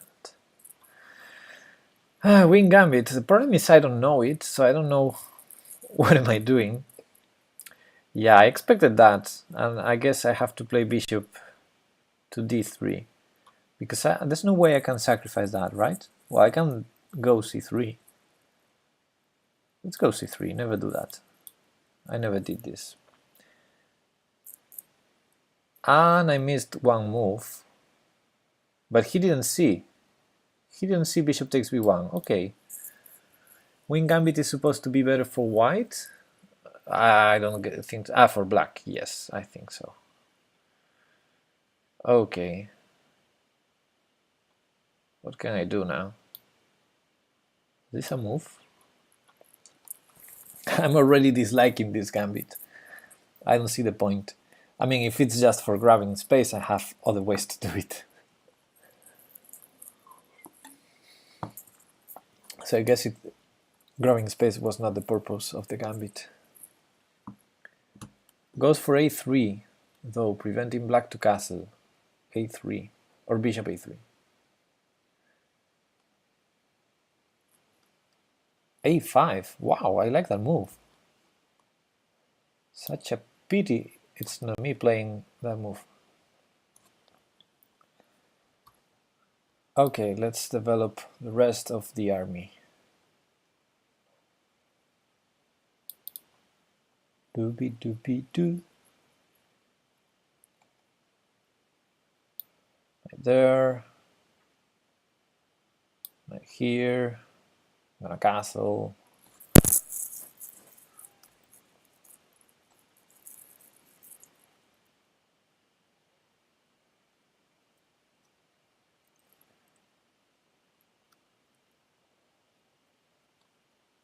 Castles. h3, nah. And yeah, maybe now it's time to go a3.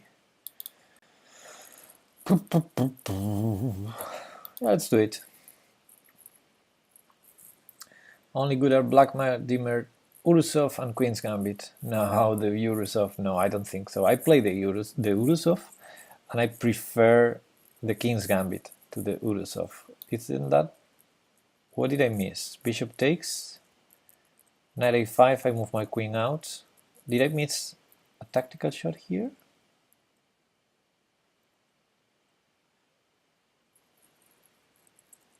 I don't see it. I don't see it. Actually, knight a5 was illegal. Was illegal, so I don't know what was I thinking. Okay, I guess I have to do this. Bishop c4, queen d1. Yeah, the knight was a little bit pinned. So that's how a drunk guy thinks. Oh! Darn! Bishop d3 and b5. What a combination.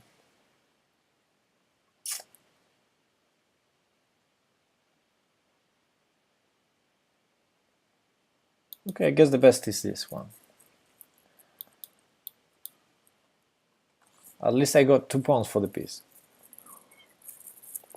And I started sacrificing 1 pawn, so it's like I got 3 pawns for the piece. Brilliant combination. Yeah, I liked it. I like this bishop d3. Literary Kasparov. No, I don't.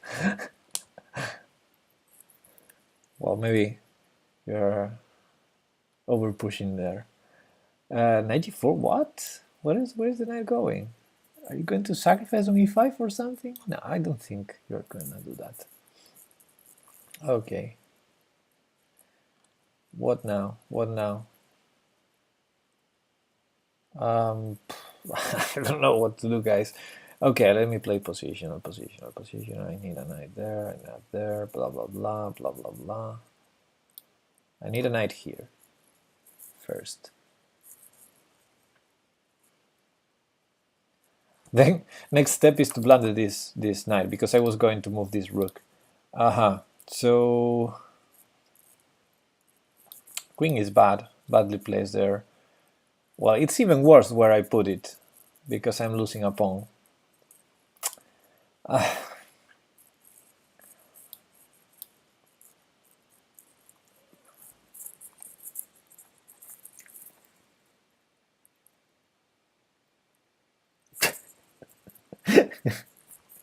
Oh my goodness. No. What the fuck am I doing? Okay, let me resign this one. Okay, guys, let's go for the tournament. And create tournament. Tournament.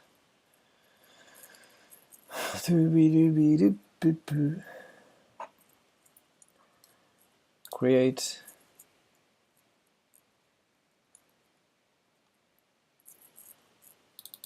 Let's do it. We're gonna do the Tilted Sunday Arena. So it's going to be from the Berlin. It's I think every Sunday we're gonna do this. The Berlin tournament. Where is the Berlin? Berlin defense. Here it is. And thanks, Chip. Thanks for the games. Good games. Okay, so let's do 5+2. I think it's what we usually do. And let's start in 5 minutes. There we go. Named Berlin always. Oops! Too late.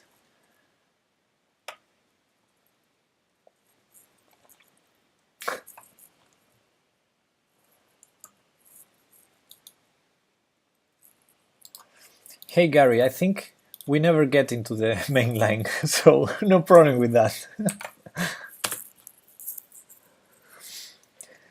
Okay, there's the link. Please join. I'm going to be back in a couple of minutes. I'll go to the bathroom.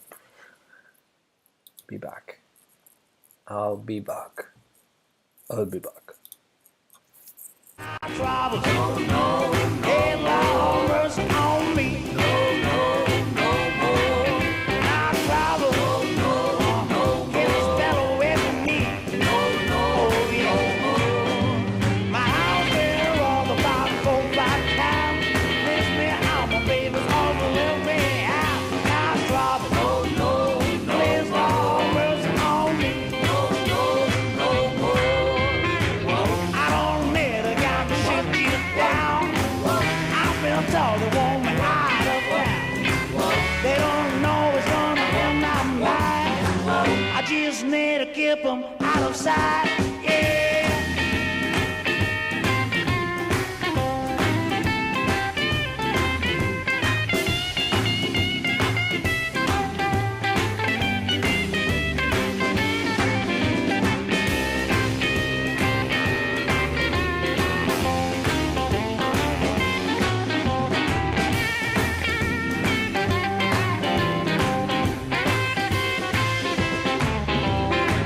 I don't need a guy to shoot you down. I've been told they want me out of town. They don't know it's gonna end my mind. I just need to keep them out of sight. Yeah. No, you won't put them down. Yeah. I keep myself satisfied. I don't need a guy to shoot you down. I've been told they want me out of town. They don't know it's gonna end my mind. I just need to keep them out of sight now. travel. Oh, mercy on me.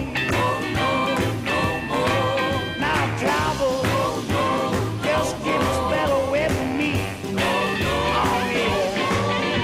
My house will rock about the boat by town. Just me and my baby's all the left behind. Now travel. Please, Lord, mercy on me. Now travel. Please, Lord, mercy on me. Now travel. Please, Lord, mercy on me.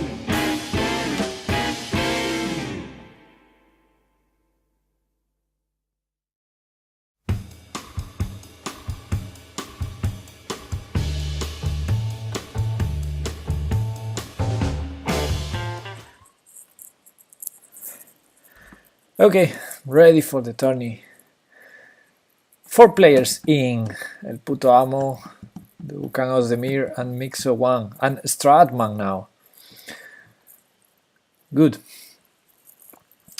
Susan Polgar sounds awfully rationalistic in that quote. Which quote? Oh, that quote. Chess is a miniature version of life. To be successful, you need to be disciplined, assess resources, consider responsible choices, and adjust when eh? A very long quote for my level of alcohol.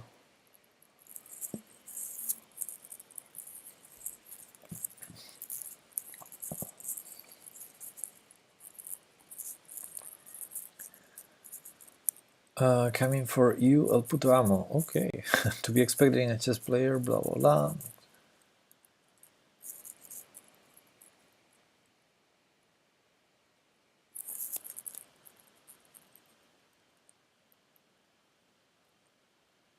The music is not sound. Okay, I guess you're hearing me, not the music. Nice. Okay, so the tournament is about to start. And I very wisely grabbed another beer, so I'm ready for it. So this is the Berlin. Let's go, El Puto Amo. Let's go. Let me castle.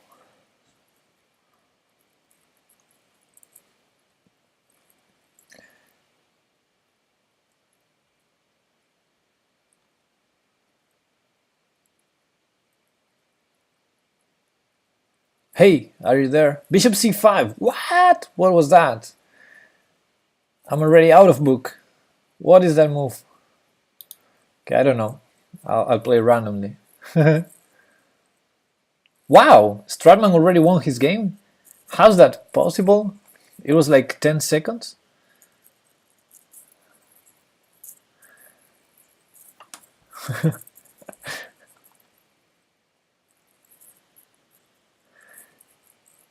Yeah, this is thematic. But it's a standard chess. It's you know, easier. So takes d4, blah blah blah blah blah blah blah blah.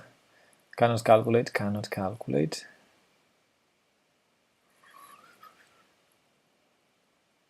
You know, let's do this. Let's go crazy. I mean, I already castled and he didn't, so craziness is allowed.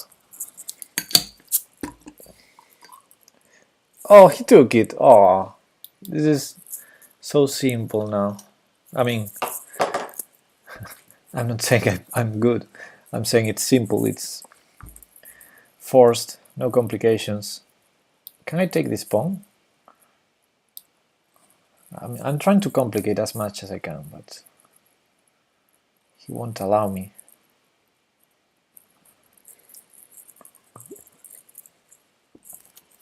Okay, and now I guess it's time to attack and defend? No. So what's the material count? We're even. Start trading pieces. And developing. Oh, for one sec I thought I was losing a pawn, but no. I'm not. Okay, so I have to take, we're going all all forced.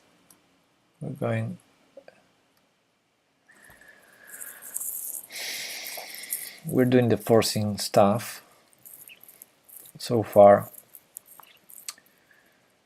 Very equalish. But here's when I'm going to show my drunk technique. My drunk lack of technique. Okay, where does my knight go? Where does his knight go?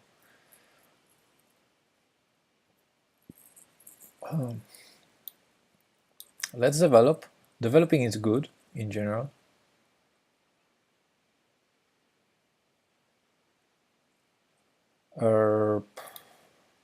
Let's try more trades. He has a lot of pieces defending the rook, so I'm not threatening anything, but just want to trade stuff. Okay, his rook maybe wants to sneak in.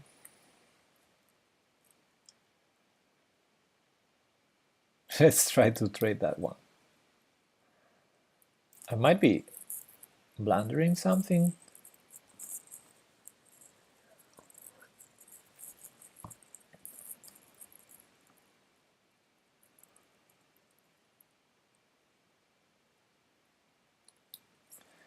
I'm gonna move this bishop. Or not.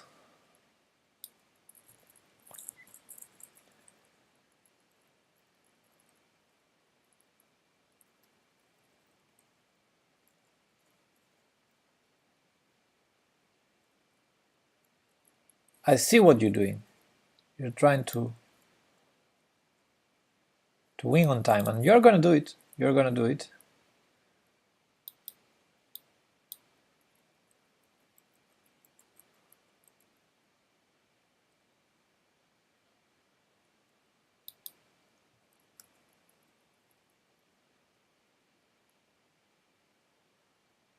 What the fuck am I doing?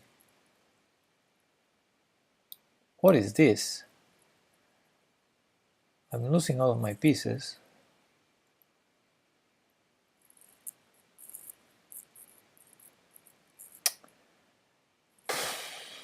Shoot. What the...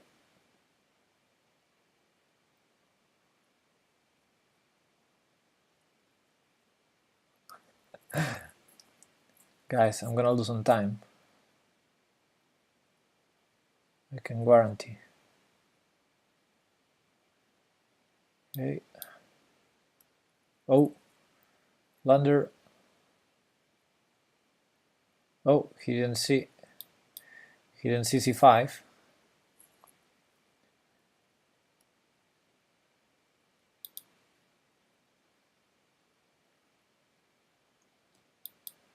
That's a bad move. I understand, but get to...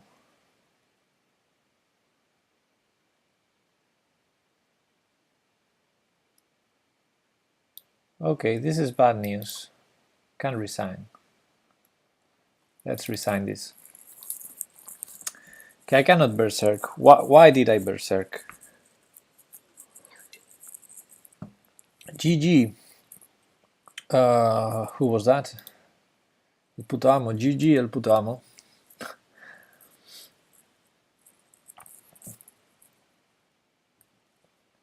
And as you can see, my rating is going down.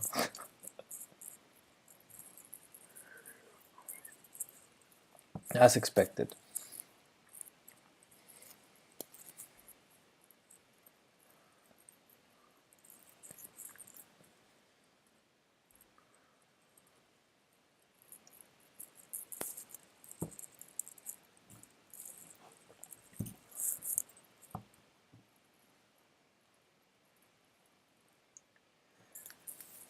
Okay, let's go with the next one. I'm playing against Arken now. I'm playing white again. My castle. And I have this terrible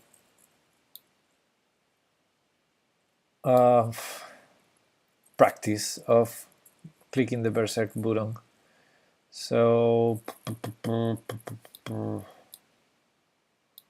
let me go here anyway.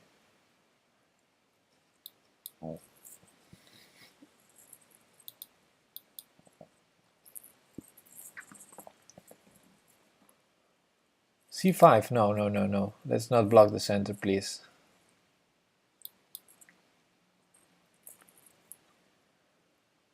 Okay. Choose. You choose. What do you do? Okay, you do that. Okay. Okay. Did I blunder a pawn? Yes, I did. He didn't take it. Let's defend it. This is high quality chess. No, it's not.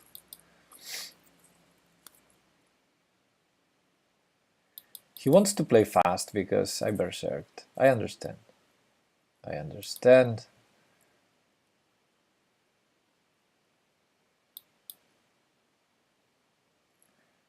Now people is asking for it, so let's sacrifice there. Well, maybe people didn't ask, but let's sacrifice there. It's funny. With the rook, maybe? I'm not calculating. Maybe I should. With the rook. Check there. Yeah, let's do it with the rook.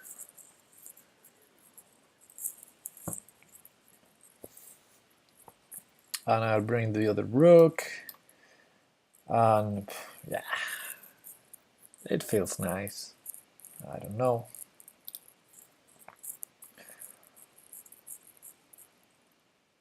Okay, let's bring the other rook.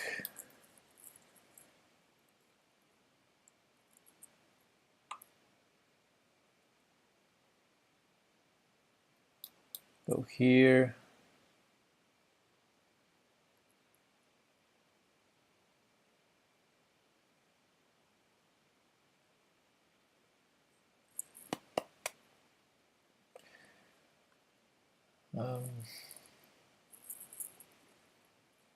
It's a good position, I think.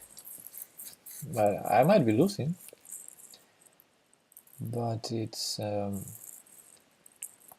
feel I have a good compensation. The problem is the type of position where you are supposed to calculate, to be accurate and so on. I'm playing by heart here. I'm expecting one move, though. And that wasn't the move I was expecting. I did calculate this, but...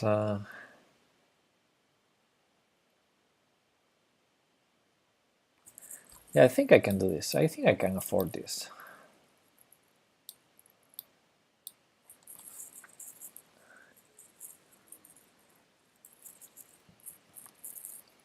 This should be good. Because of the queen f5 check in the end.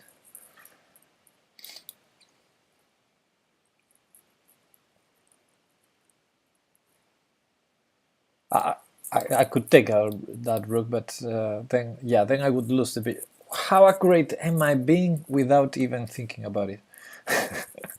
I didn't see rook, queen takes rook, but it wasn't good. So perfect. Okay, so now let's take that. And what is his idea? Check first, maybe? Wow, he takes with the rook. Unexpected. Why? Why did he take with the rook? What's his idea?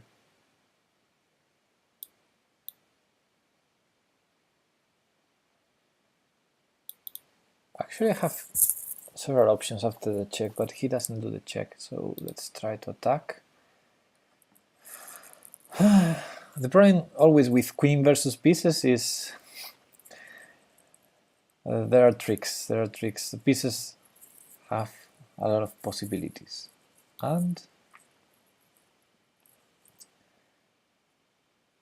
okay, so the check on f1 is protected. After bishop c5, I'm gonna go here because there's no check here. And then where's the knight going?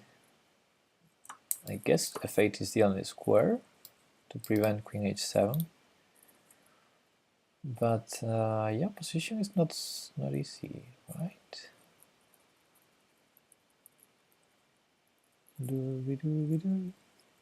Ooh, is that a move? Is that playable? Oh, actually, I'm very short on time, so let's bring everything here. And did I blunder? No, I didn't, but almost. Yeah, I blundered. I blundered, buddy. I blundered. Oh, he didn't see it. Okay, let me do a random check. And then sacrifice a pawn. Or oh no, what was that?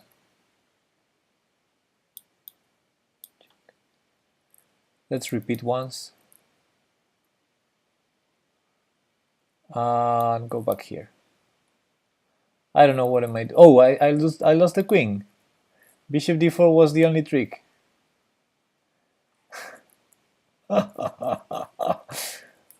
This is funny, man. Wow, he doesn't do it. He prefers to go for the checkmate, which is also a good one.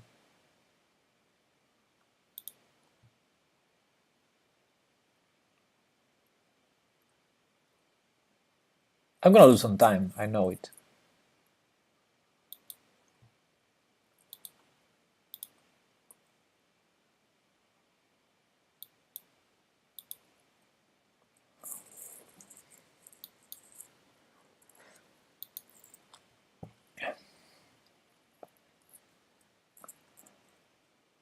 Yeah, time is a problem. Time is definitely a problem.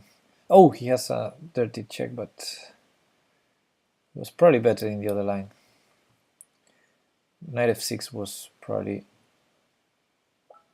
tougher than knight h6.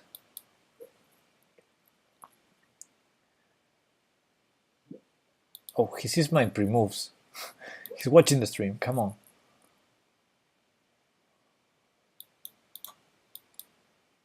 Actually, this makes more sense.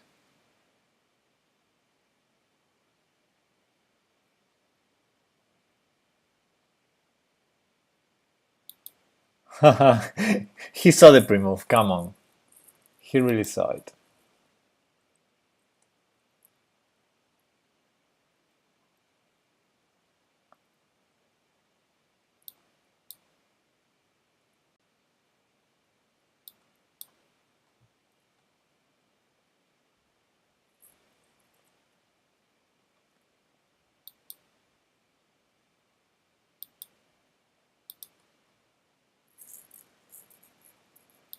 No, I have no increment because I berserked. That was my problem. So what I'm doing is stupid. What I'm doing is just stupid because I should just let you know, just lose, and then I will use my time for the rest of the tourney. But I hate losing on time. I hate it. Ah! I hate it. Anyway, there was an interesting point because I had like 10 different blunders in this game, and yeah, this was the most problematic one because yeah, rook f4 is nice. Rook f1 also wins, of course, but there was a very nice one, I thought. Here, instead of bishop d4, he has knight takes g6. That was nice. Knight takes d6, pawn takes d6, rook f1 check, king up, bishop c5 check, king up, rook h1, winning the queen. That was beautiful. Anyway, let's go back to the tournament. You gotta be much better than your opponents to successfully berserk them. Not really. I shouldn't be drunk.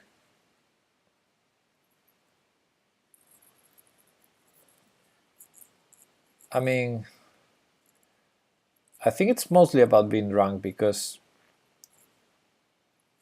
usually when I berserk, I win and lose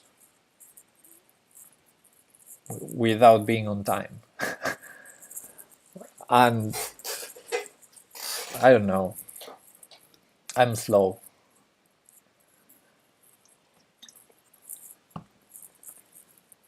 It's not about being better. I mean, I'm usually berserking. That's my problem, that I usually berserk every game. That's why I'm used to click the button. I have the mouse pad, the berserk mouse pad. Come on, I'm a berserk guy.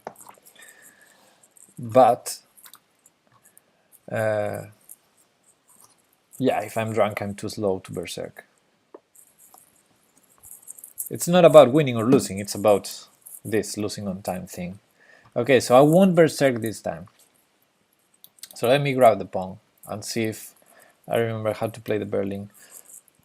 So now I'm supposed to play here, right? And now knight to f5 is the main line. Let's go here. Let's play different. Prevent this knight c3 main line. Aha! Got you. Out of theory. It's the same. They usually transpose. There are subtle differences. Go here. I probably don't know the differences. I played these once in a classical game. This knight e4 instead of knight f5. So I know it's playable. I played this against a 2000 guy, and I won with black, so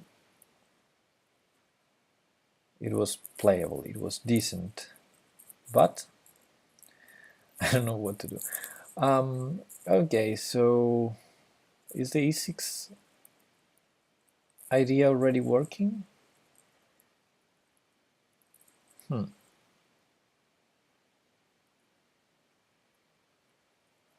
Let's try this.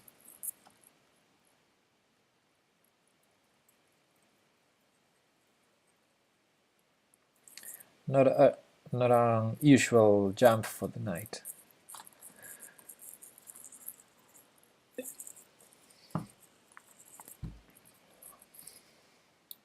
Okay, so the knight goes here. No more e6 ideas, please.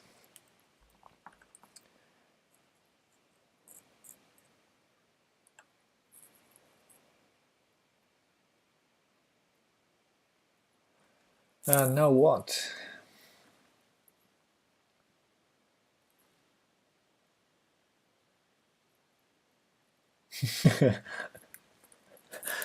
Yeah, I guess we're out of theory. I don't know. I was scared of e6, so I played knight c5, knight to e6, and that's just it. The Berlin theory is too large. Okay, so I guess I have to. What should I be concerned about? Bishop there. Okay, so let's go here. I have one book.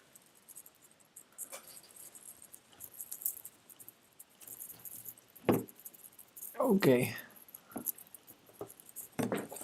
Give me a sec. So I have this book, The Berlin Defense Unraveled, by Luis Bernal, an international master from Spain. Why did I bought a book in English from a Spanish writer? Okay, never mind. I have this full book of the Berlin Defense. I didn't read a page yet, but I will. I mean, if we're gonna do this every Sunday, I should read that book. Wow. You have a lot of pieces. go into the same squares. Okay, I think it's a good timing to go b6 and protect this square just in case. g5 so far is controlled.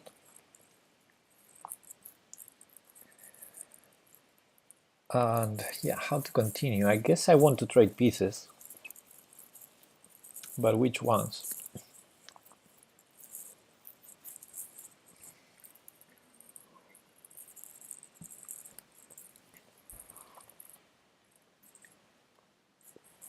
Hey, I feel like we're playing a proper Berlin. Finally. Finally, a proper Berlin. Can I go a5? Okay. I like this. Action. Finally some action.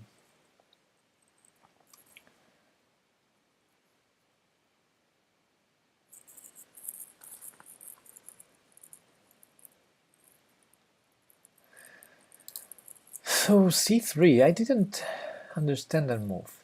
Ah, now I understand it. That was your whole idea. So I guess bishop wants to go to d7 now.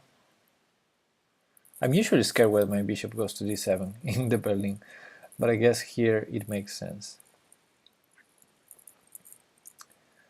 Yeah, c3, so that was the only idea. Because otherwise, you usually like that square for the knight, so as against c5 you have knight c3, knight e5 maneuver. Here I guess I can go c5. c5, knight b5, takes.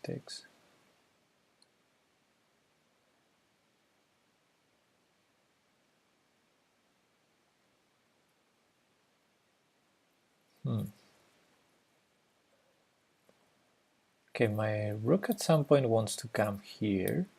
Maybe it's a good moment now.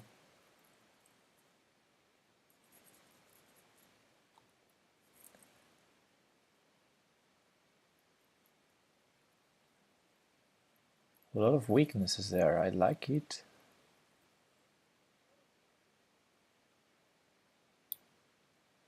Okay guys, let's go.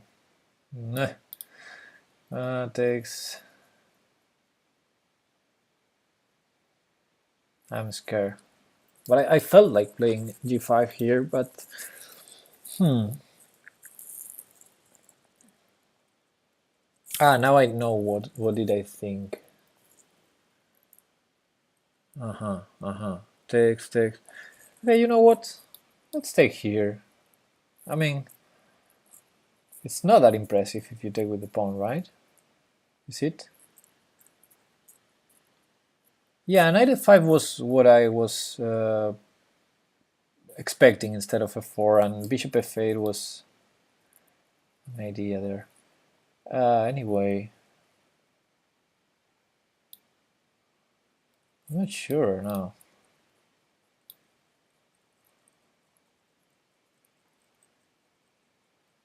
Let's go here.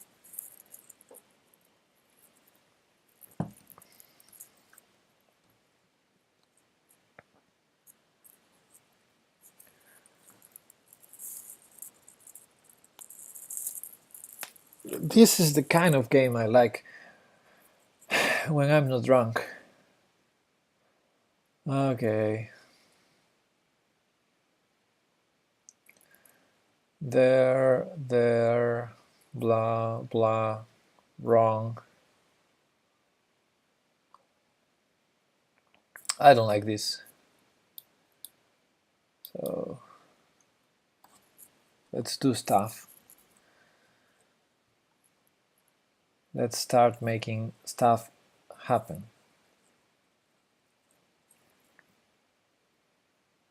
I'll take it.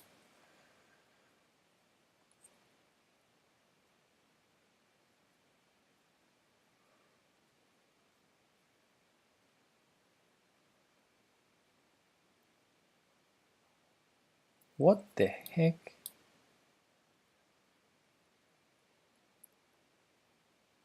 Was that your idea?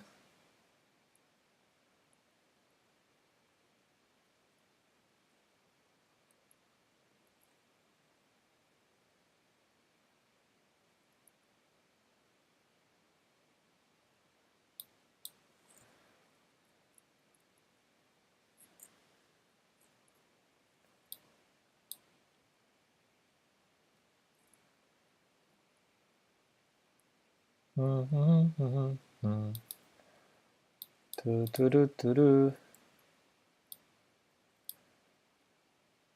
that knight has a great square, or a couple of great squares, but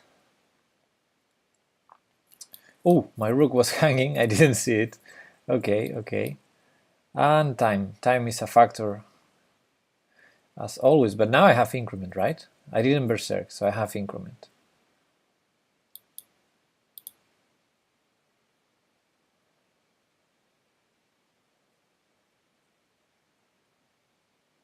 It's being a really interesting game. Yes, I have increment. Nice. What an interesting game. Bishop here. Oh, oh, what was that? Was that a mouse leap? Or you missed my bishop? Okay, GG. I really enjoyed this game. I think this game was worthy the tournament.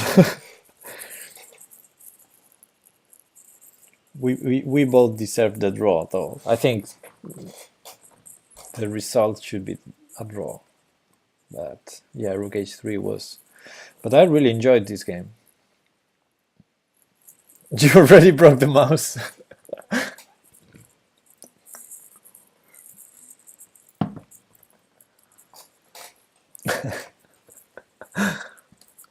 So was rook g3 your idea? In that position, rook to g3?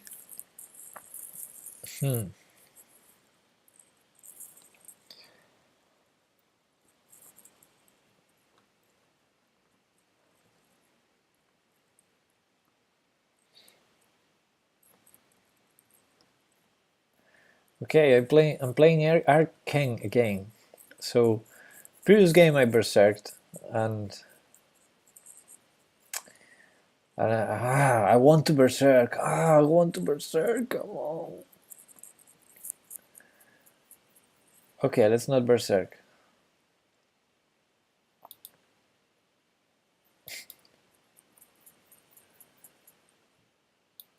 I'm being develop.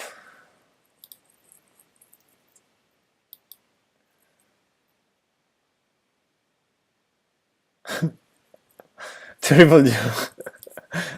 You thought you thought my time was yours? Wow.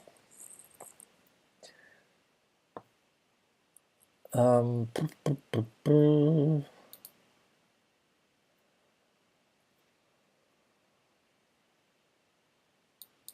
go there, see what happens. I'm playing fast. I mean, I'm not berserking, but I'm gonna play fast anyway. Let's keep that pawn on d4. Let's see what happens. Maybe b5 at some point. But probably I need to do something about his ideas on the king side first. Oh, he's playing on the queen side. Okay, let's go b5.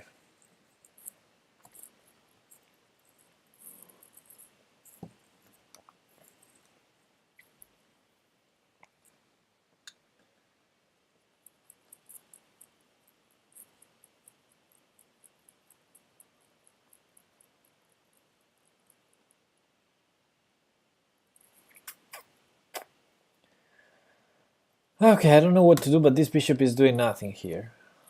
Let's put it here. Just a little step to be easier to attack. So let's go here and all the way back somewhere.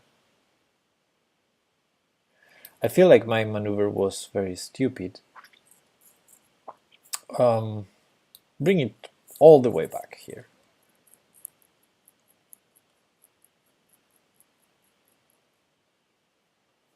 I'll take that because I want to keep this bishop.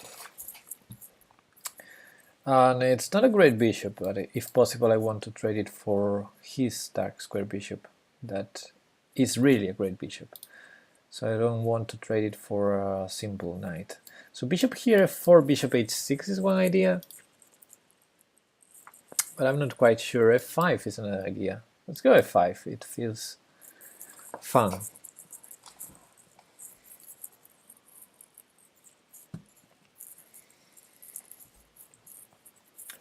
It seems funny. I'm not sure who has more space in this position with this complicated structure. Because I have control over the e3 square, he has control over the e6 square and c6. Too complicated. I can grab space with f4, can I? Or bishop g5, f4, bishop h6 again. Yeah, let's do it now. I think it's a good moment to do that now.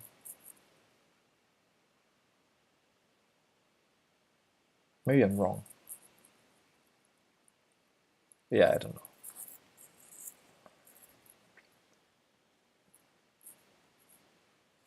know. He doesn't take it. So he's inviting me to go f4. So you know what?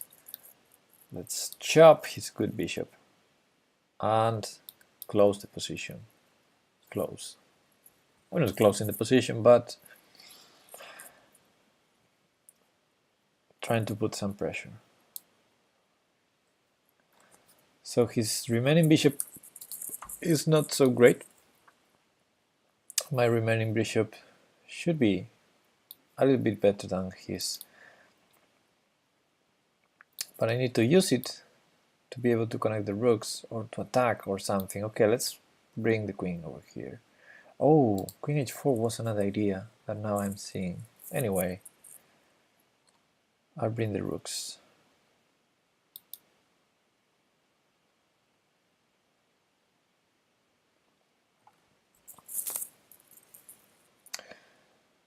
I think this position should be winning for white.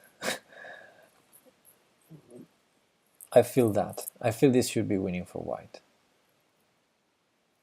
I think black doesn't have enough. Yeah, it's rover time, but I think it's not enough. Okay, I like the check. I mean, give me the check, please. Give me the check. I like it.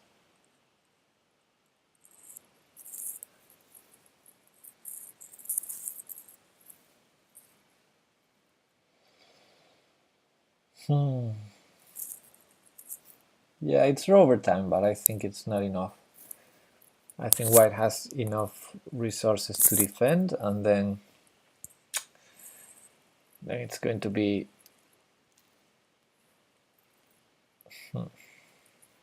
not good. Unless I find something. Let's try.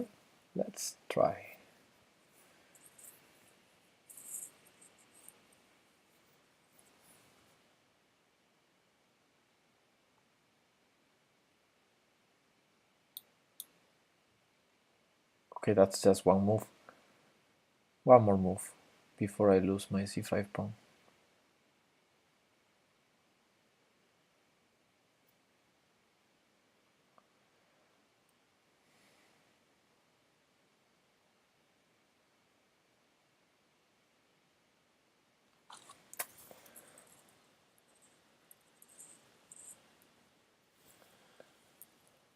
Need to do something. I don't know what, but it's all in now. It's an all in moment.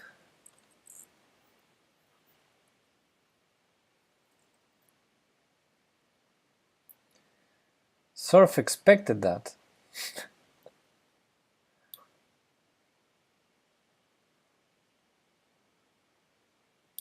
Let's go here. What? What did happen? What did that? Oh, was my queen hanging? Did I allow rook takes c5 and d6 check? Seriously? And I didn't realize until he took my queen? Oh man, I'm so drunk.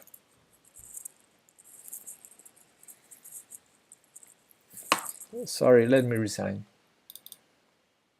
Oh.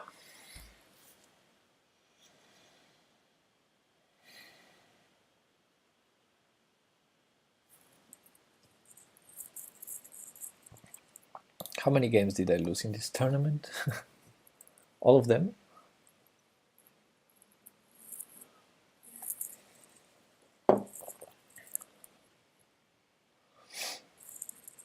Okay, at least I'm honoring the name of the tournament. Gotta give me that.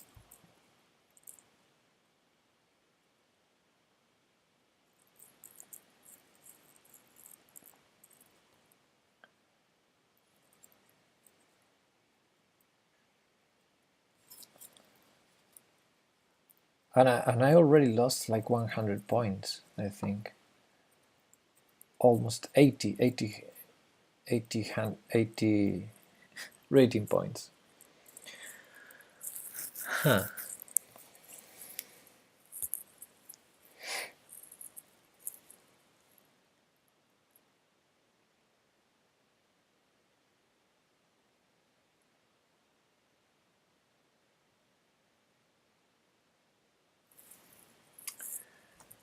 Okay, buddy, it's 6 minutes left in the tournament, so you gotta allow me to berserk here, right?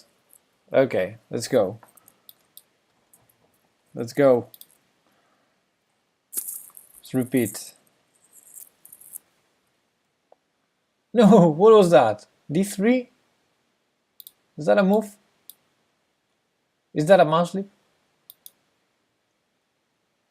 No D4?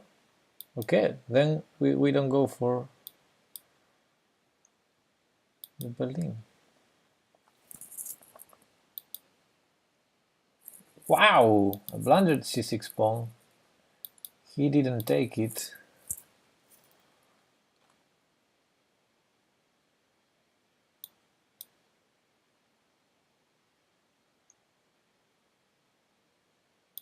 I'm gonna take this, I think.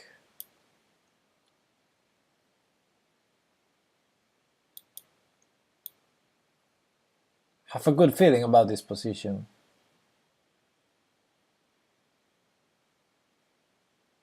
Let's defend the pawn. Keep it. I'm gonna keep my material. Okay, that's just a pawn. I'm not worried about that pawn.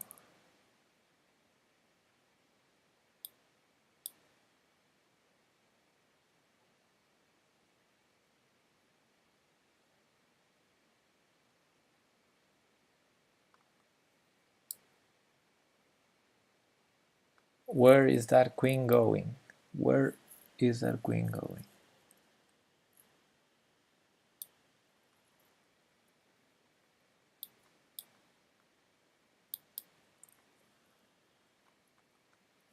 GG.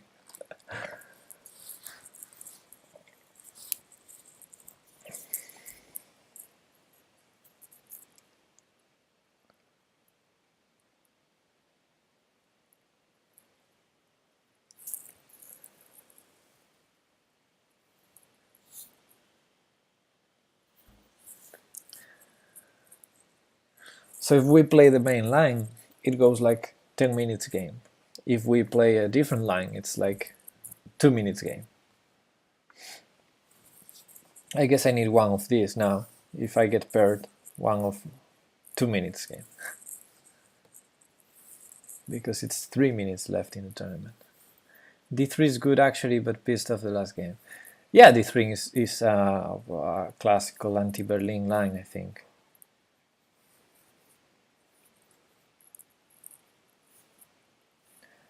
But I wasn't sure because you played the classical Berlin in the previous game, so I wasn't sure if you were doing D3 on purpose.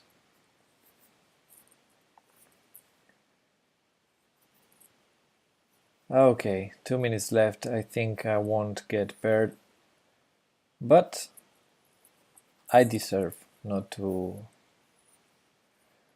enter the podium in this tournament. I played my worst. Well, maybe I can do worst. Give me one more year and we'll see.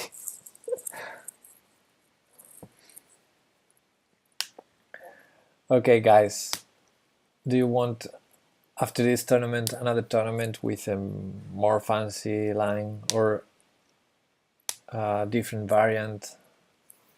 What do you want to do after this?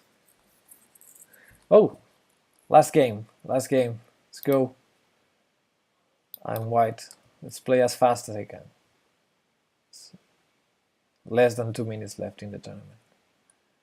Okay, let's go here. I'm gonna try and win like in 7 moves. It's my best chance.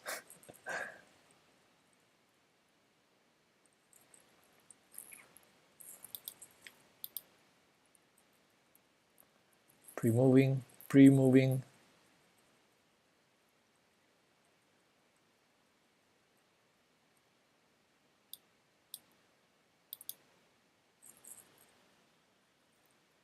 Catalan opening, wow. Isn't that too boring?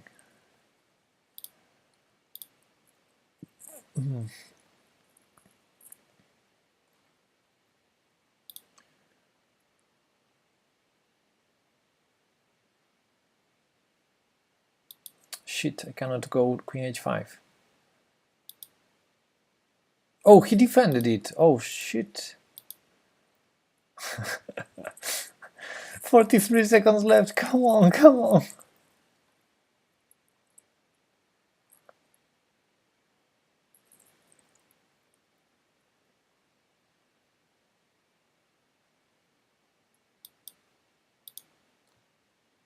Yeah, I'm just grabbing a piece, but it's not gonna be enough. I'm not even grabbing the piece. Oh, yes, I am. London. You're a system guy, right? Okay, 8, 7, 6, 5, 4, 3, 2, 1.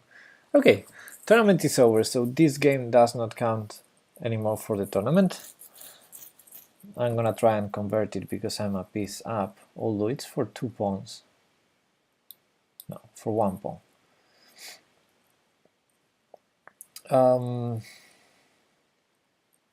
Oh, my knight is not good now. Okay, let's trade 2 pieces for a rook.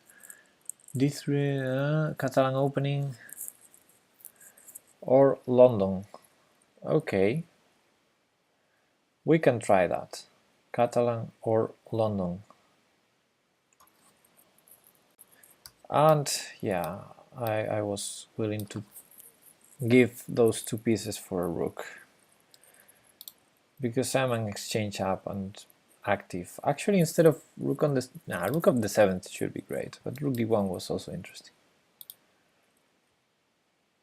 And grab some pawns, but I guess I will grab them anyways. Yeah, and this is a nasty move, h6. Dragon. I'm more of a dragon guy than King's Indian classical line. What is the classical line? Okay, my opponent resigned.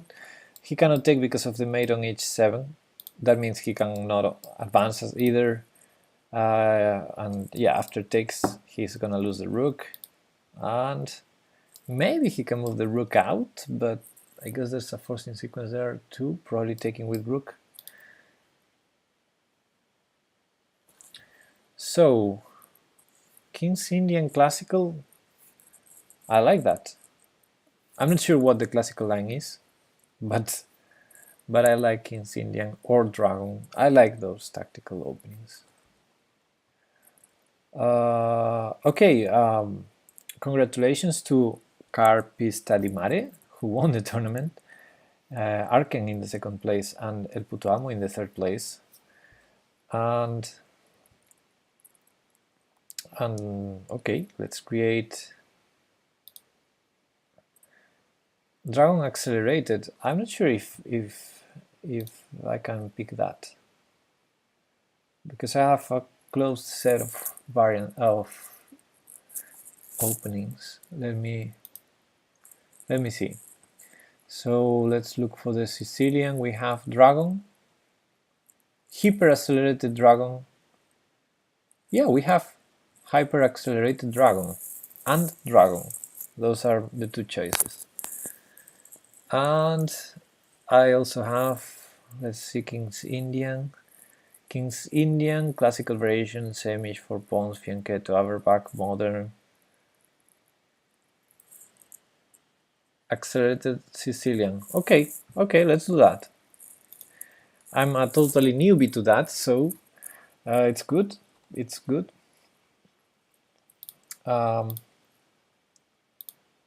Let's do that one. Too sharp? That's perfect to be, sharp is perfect for being drunk. Okay, so we're gonna do that. It's going to be tilted again. A name for this.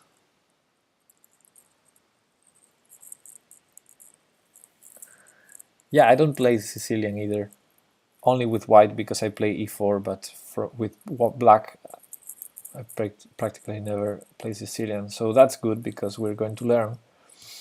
How do we call the tourney?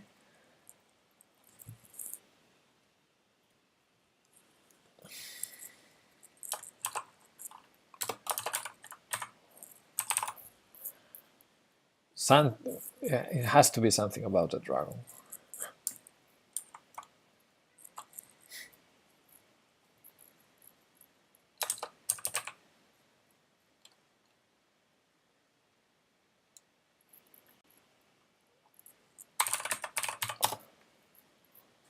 Okay, I'll do the obvious name. And okay, let's start in 5 minutes and create. And this is going to be the last tournament of the stream because okay, it's late for me already. So stream is going to be over after this tournament, and there you have the link. And okay, it's starting in 5 minutes, and I'm going to be right back in 2 minutes.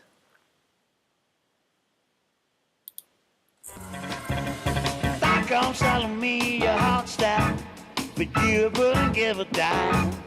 Let me warn you, hurt my man. Don't be your business next to mine.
Okay, last tournament and last beer.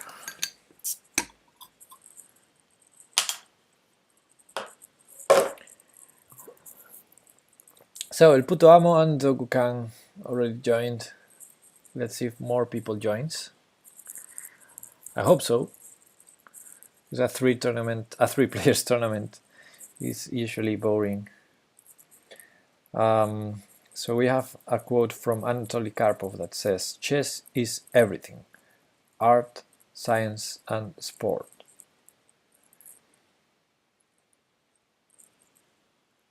Okay. Not bad one. 2 minutes left. No more people joins.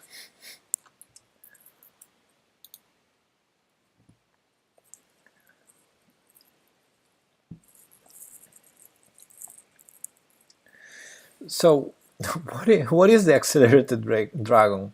I mean, the dragon is you play the Sicilian with g6, bishop g7, and so. So, what does it mean accelerated? That you play g6 quicker, right? Like e4, c5, knight f3, g6, something like that. For c5, knight f3, g6, d4, cd. Isn't queen takes d4 a move there? Instead of knight takes? Because if g6 was played...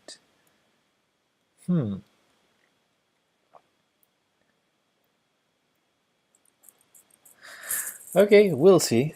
We'll see. I'll learn something, I guess.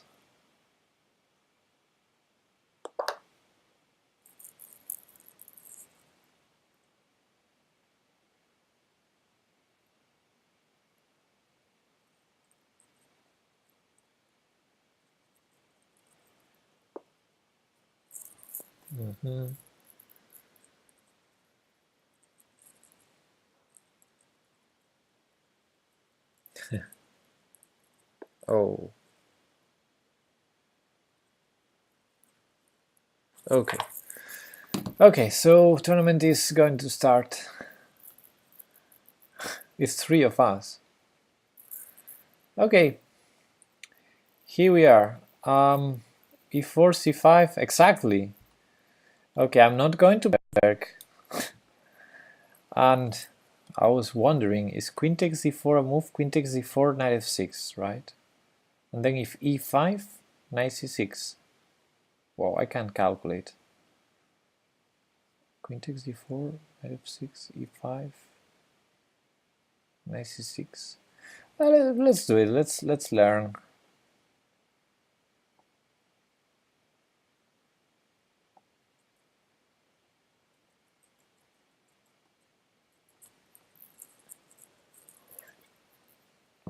Okay, gonna do this. He played so fast. Probably I blundered or something. I'm scared that he played it so fast.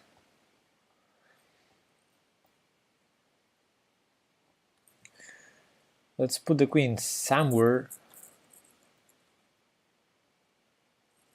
Where to put the queen?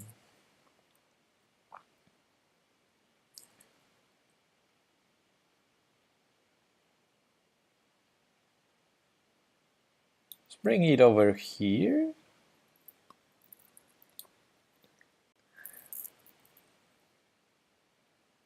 Doesn't feel right, but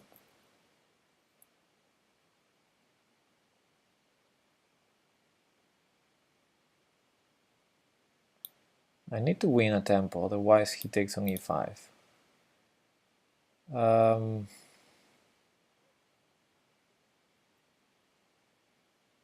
Let's do it this way.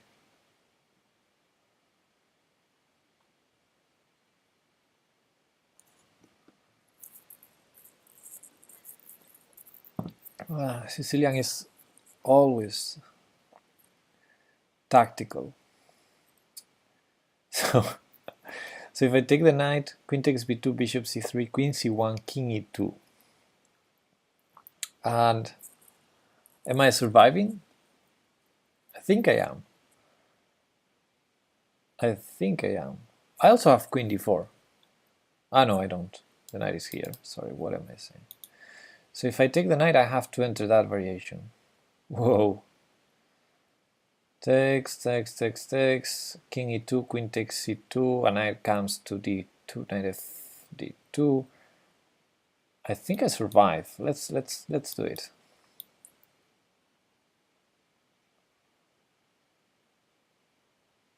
Oh, he's thinking now.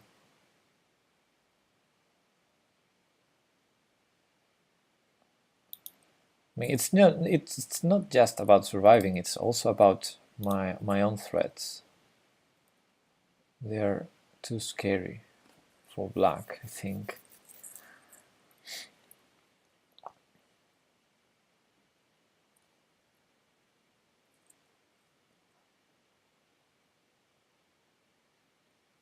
He doesn't take on c2. Interesting idea. So if I take here, that cannot be bad. Oh, why didn't I watch out for the threat? I got totally tricked here. Oh man, that was dirty. Oh, that was a one move threat. That was so dirty, b6. Ah, a check. How can I miss a check? I cannot believe this. Cannot believe this. I think all that idea was terrible for black. The previous, I mean. That's not tricky. That's a one move threat. That's me being drunk. That's me not taking any attention to your move. It's not tricky. I mean, you're threatening checkmate in 2. It's not a trick. It's a threat. It's b6. The only idea that can have is is to do that check. That's me being drunk.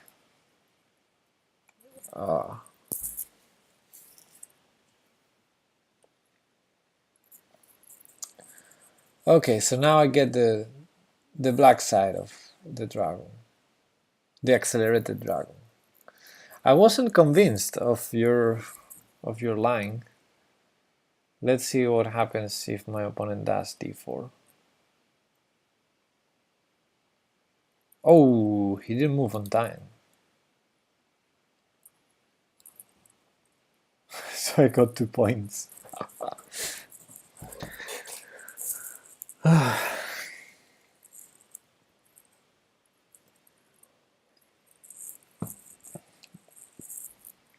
Okay, let's see the current game being played between El Puto Amo and, between Dogukan and El Puto Amo. And let me see from the beginning. Let's see if I learned something about the opening. Okay, this guy took with the knight, which makes some sense. I think the idea is to play d5 in one go in the accelerated dragon, right? Although white played strange, not the main line of the dragon, with c3. I don't know. Anyway, let's follow this game, because in the tournament there's these 2 players and the Fangster who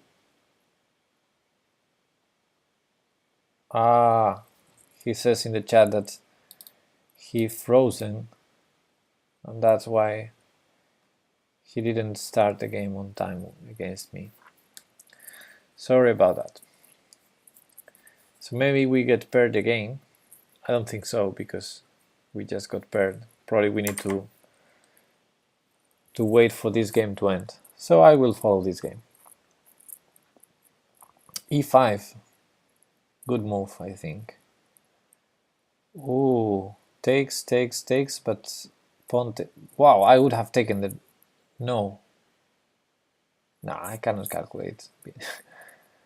I think pawn takes knight was good, but no, it wasn't.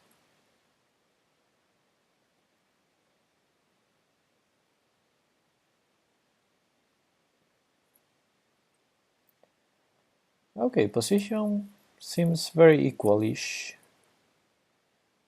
Pieces can be traded.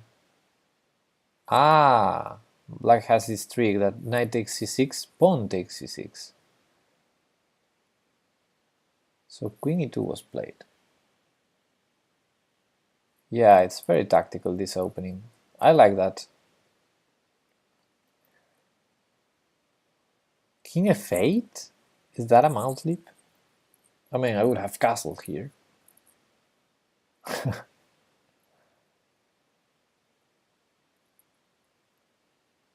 King f8. Wow. Bishop c5 check is a move.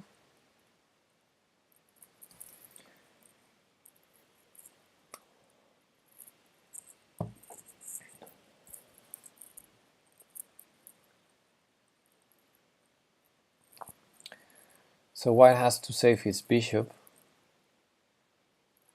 probably moving it, because attacking the knight on d5 seems dangerous. Okay, he moves the bishop to c4. Kamanjo Lamince, hello. I'm fine, thank you. How you doing?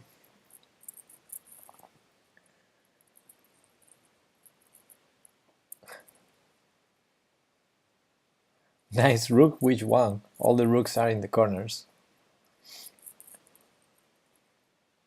I guess the king is going to be moving to h7 and the rook will leave anyway.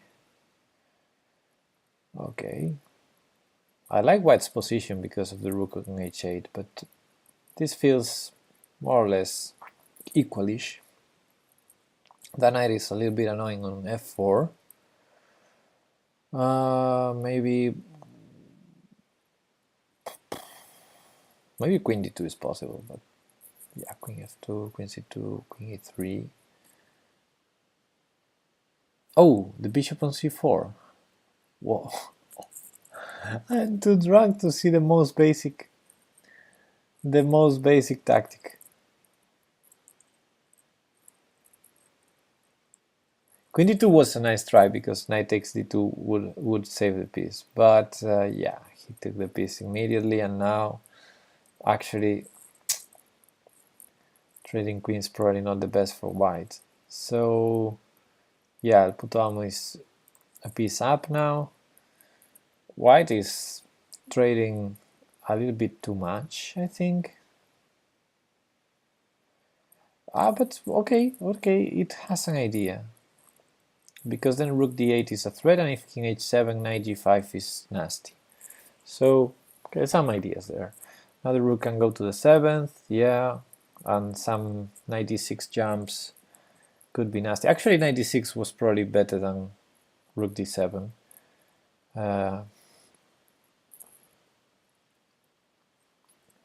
Okay, knight d6 threatening the bishop. The bishop doesn't want to take on a7 now. Knight d6 still possible, but he prefers to take on f7. Maybe I'm too drunk, but I think knight d6 would win. Exchange at least.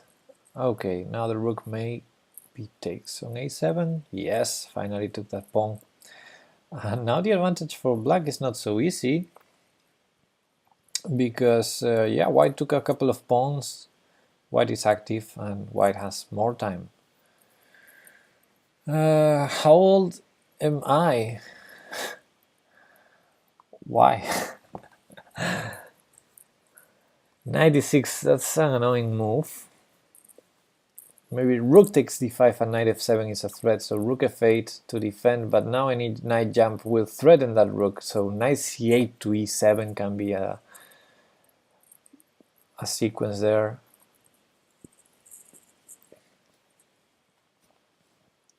Ooh, I didn't quite like that because he could pin it, although he didn't.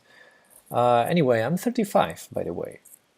I'm 35 years old, I think. So rook f4. White is thinking, white has more time. He goes to c5 to keep tension and pressure and everything. Now rook takes bishop seems like a great move to me. 2 pieces for the rook. Maybe even more than 2 pieces. But he goes knight d3, keeping the tension. Good tactic, good strategy against an opponent that is very, very short on time. King f2, e4. Yeah, king f2 maybe not the most accurate, but white's still fine.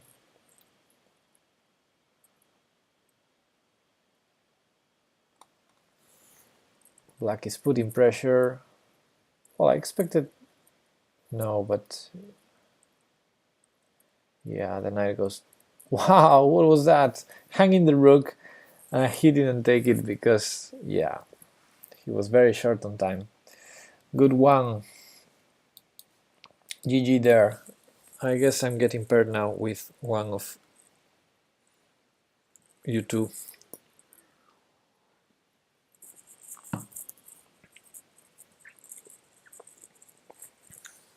I think there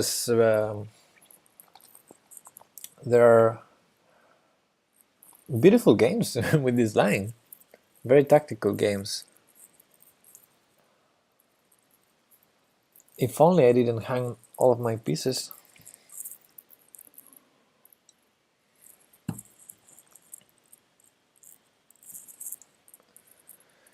Okay, so I played with white. I guess it's time to play the dragon with black. No, white again. Okay, should we repeat the line with queen takes d4? I liked it. I mean, I dare you to find an improvement, because I'm not gonna fall for bishop a6 again.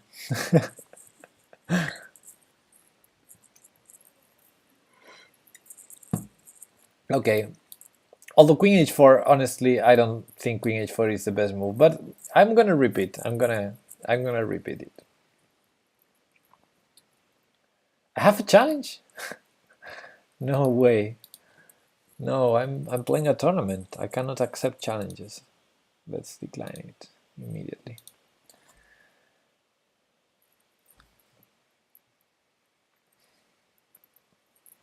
Okay, so he understands queen a5 is not the best move. And he saves his knight, which I think is better. Now, I have to do something. And I would prefer something tactical. So I'm going to play bishop c4. I want something sharp.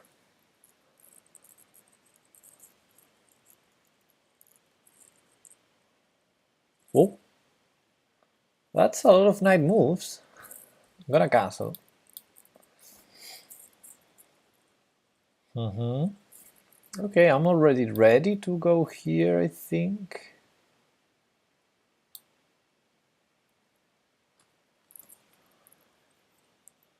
And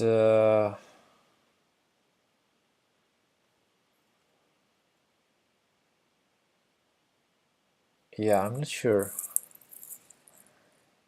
There.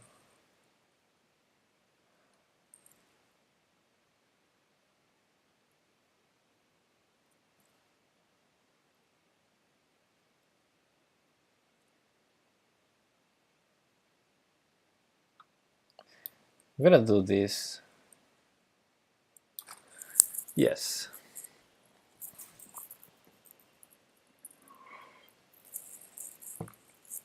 d5 doesn't seem like the best move to me.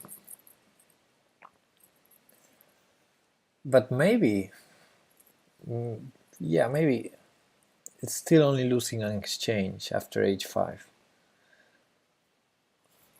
Anyway, I think I'm gonna take it. And now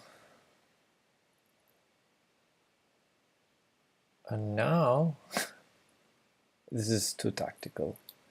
Okay, let's try to put the bishop over here. Hey, Rich Life TV, what's up?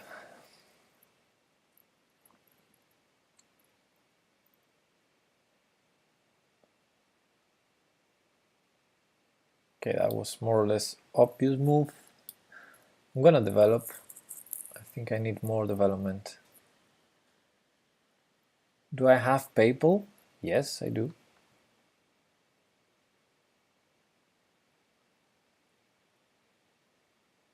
Of course I do. So I'm material up here. 1, 2, 3. I'm a rook up, right? Okay, I'm a rook up for a pawn. Can I just try to save my pieces? Bring the rook over here. And now we bring this knight. Oh, I'm really liking this.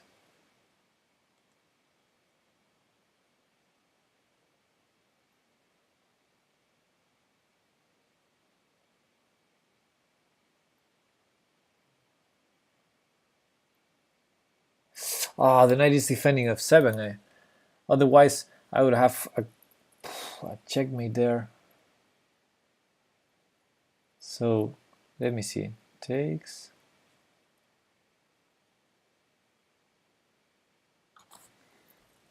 Take. Check.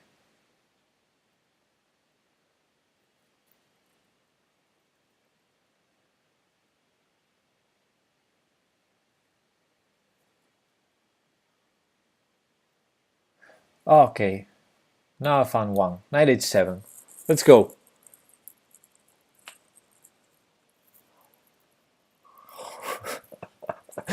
I shouldn't be doing this type of thing when I'm drunk, because I'm probably missing a lot of stuff here. But I think I found something.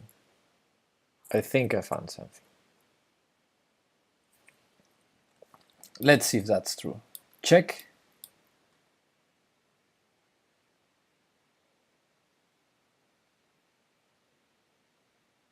Oh. I think in the other line.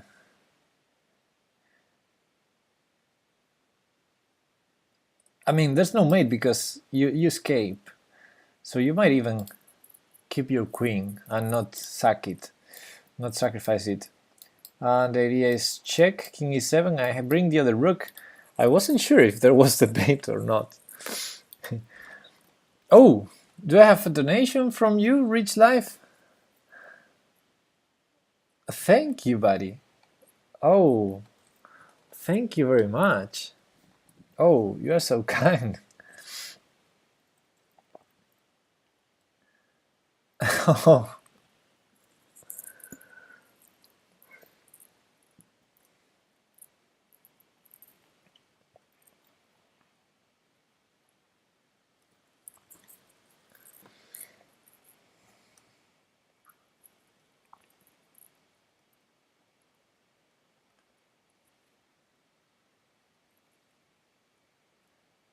I hope you are not trolling me, but anyway, yeah, some players are joining the tournament, late joiners, and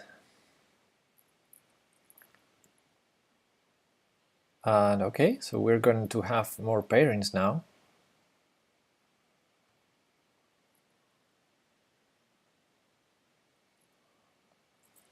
Okay, Rich Life, now it sounds like trolling.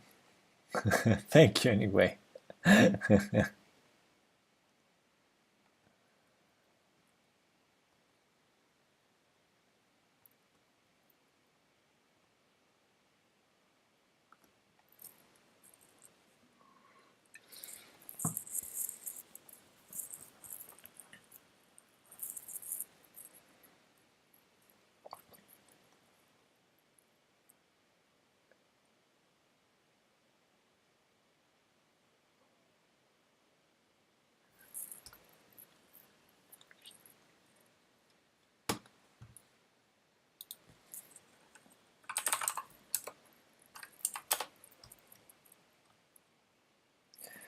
Okay, so more players join the tournament and I'm not getting paired. How is this possible? Hey, iBoop3 is now following on Twitch. Thank you, buddy.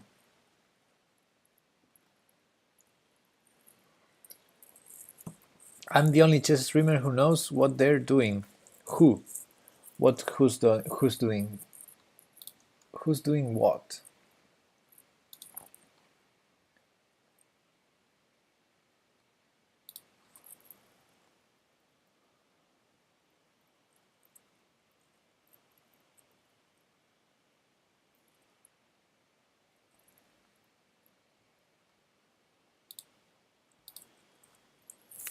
Why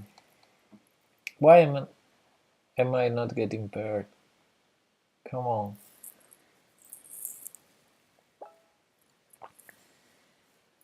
No, I'm not self-employed anymore. I'm not. You know how to actually play chess good? You better watch me when I'm not drunk, buddy.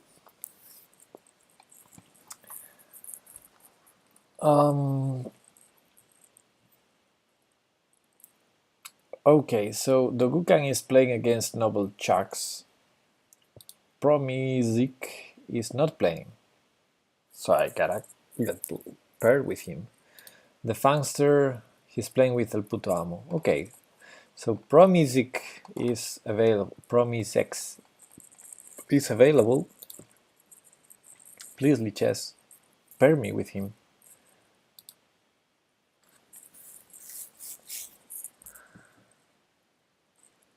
Being self-employed in Spain sucks. True.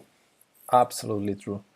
I've been self-employed for 5 years and it totally sucks. Yes.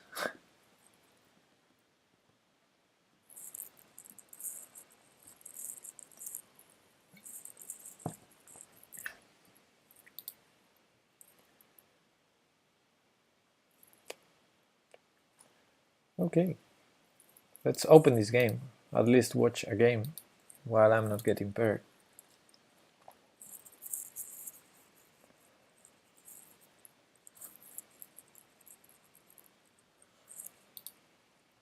Nine years, but not in Spain, right? Oh, the game wouldn't load. Please load, reload.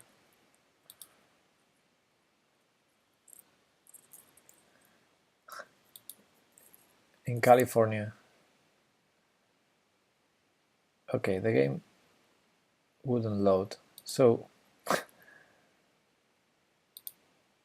okay, I'll just wait. I want a game, please. Give me a game. Give me an opponent. Please, 20 minutes left. I want to play some games. Give me 3 games in these 20 minutes, please.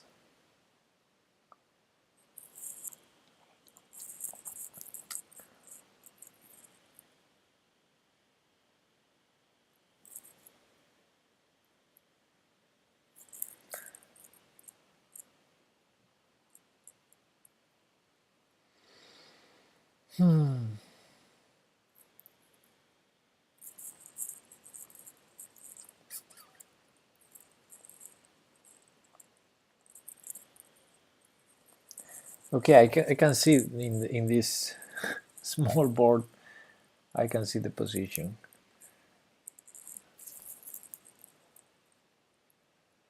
In this game, both sides are checkmating each other. Wow, 96, good move. Sometimes I really wish to visit Spain since most of my family members are from there, but I don't speak the language fluently.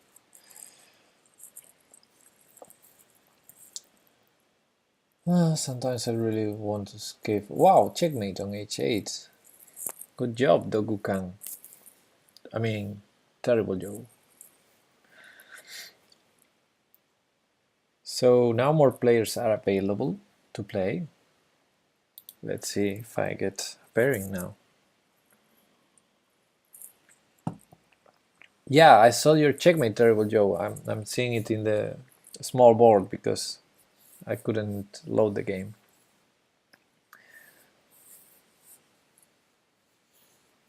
Good one.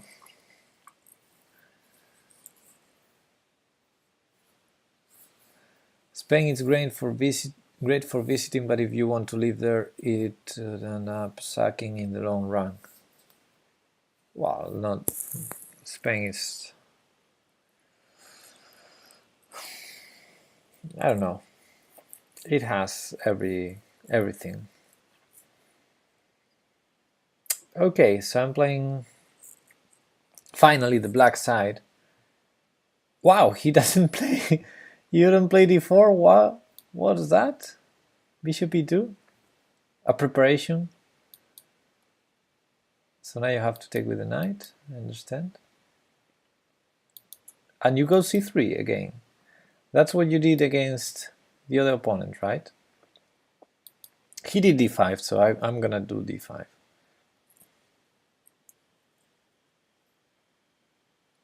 It would be so good if you could take my spot and I can take yours. No, I didn't see your h4 move. I didn't get to that part. Aha, so this is your idea. Okay.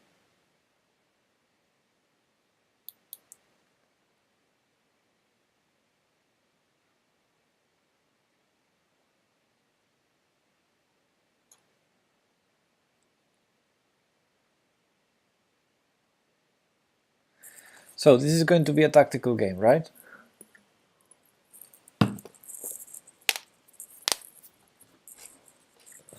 Let's go.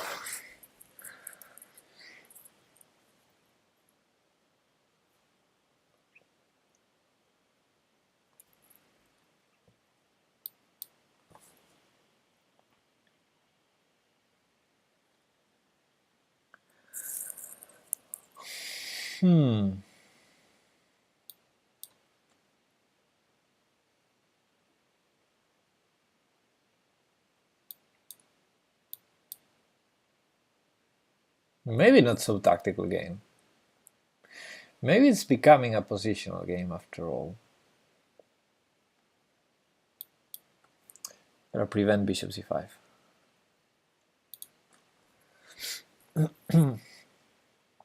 Okay.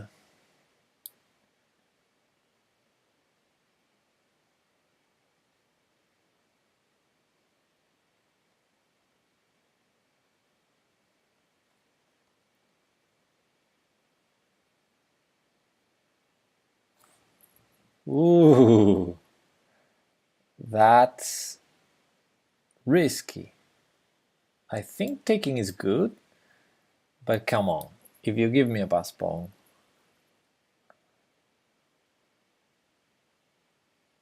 I'm gonna accept very kindly. Ooh, this bishop h4 idea you have.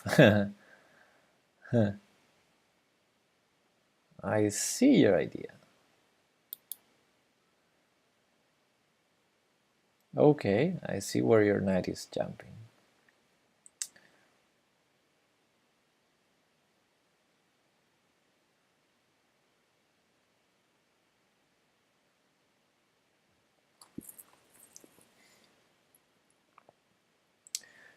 What I don't know is what to do against it. I don't know what to do against it. So let's play some random stuff over there.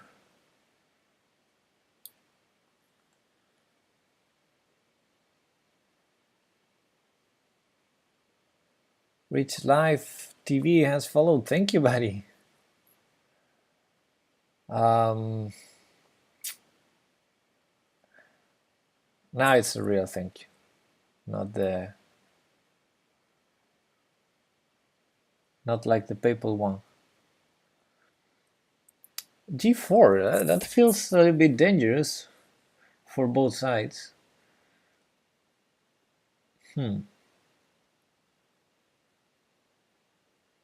Still don't know what to do.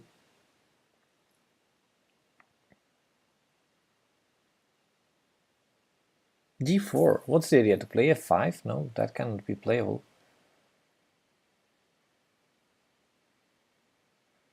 Subscribe isn't working? Yes, it's working. I have people already subscribed.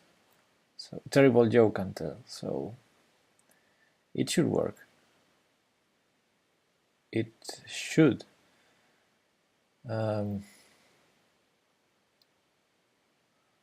What error do you get? Okay, let's go here, for example. That knight is monster? Yeah, maybe. maybe. You know, you gotta give something to your opponents. Okay. I gave him the chance to go knight f6 previously. Oh, shoot! Once again I missed one move threat. Okay, let's resign. Or should I keep playing this? No. d4 is falling, the rook is falling, a4 is falling.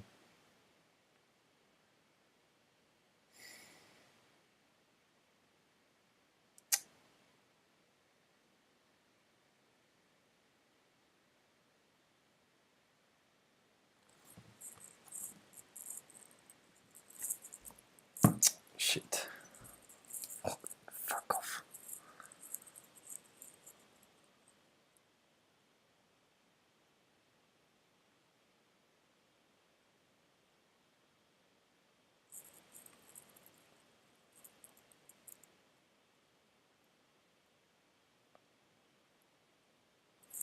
Okay, let's try. Yeah, drunk chess is bad chess. Sure.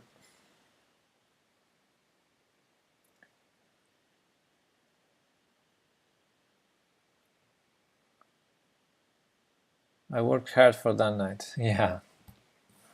But I mean,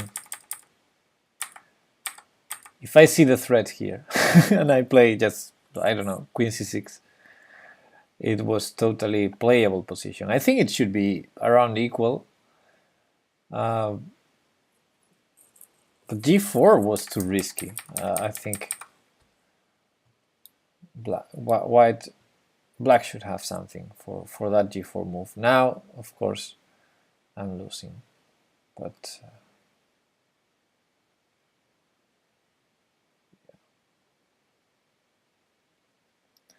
it's kind of difficult when, you know, when you stream, you assume you're not going to play your best chess, but when you stream and you're drunk, it's definitely very difficult to be attending the stream and playing at the same time.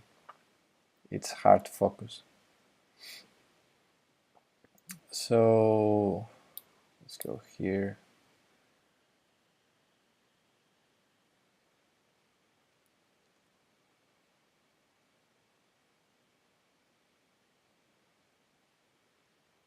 Go back. I don't see your idea.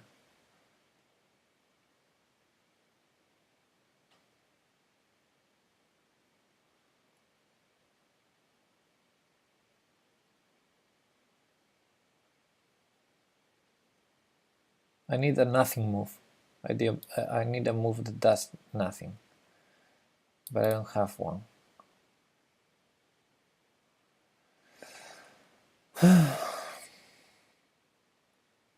Oof, time. Okay, I'm tilting. I'm totally tilting now.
Good game, buddy. Good game.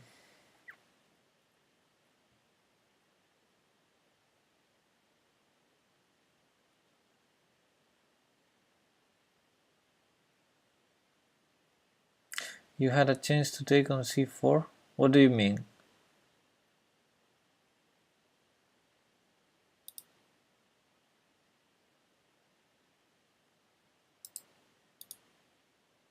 What the fuck am I doing? To take on c4 when? A pawn was hanging. Yeah, but I lost a rook, and I mean, I don't know what do you mean, but I was trying to find some complication because I was lost. To take on c4 when?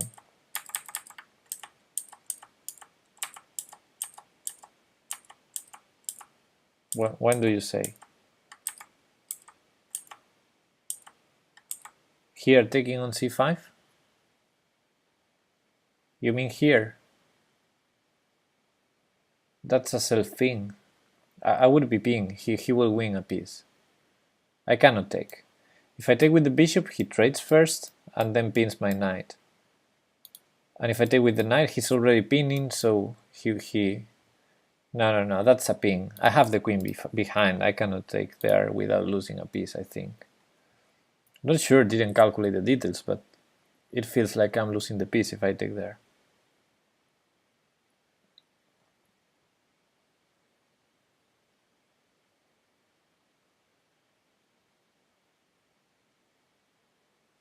Like for example, bishop takes, knight takes, queen here, rook here, b6, something like that. And then b7, and then, yeah.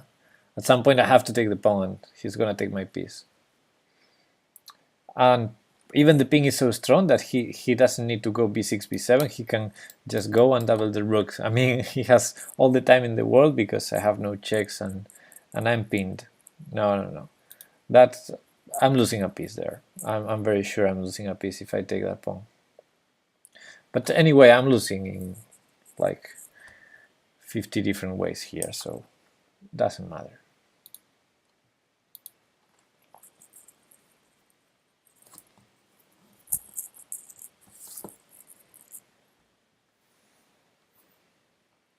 Yeah, for self-pinning, for a self-pin to work, you should have a way to bail out, like to be able to remove the pinned piece with a check or something like that. There was no such tactic here.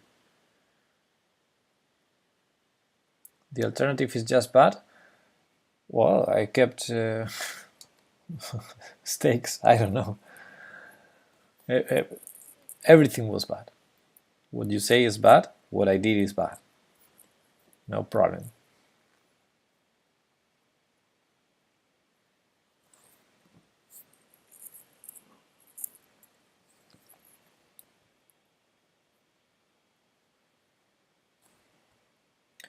Okay, there we go against the Funster. This time we get to play, not like in the previous time. It's 3 minutes left, so I'm gonna berserk to see if this game counts. And I'm gonna retake with the queen because I still don't understand that variation.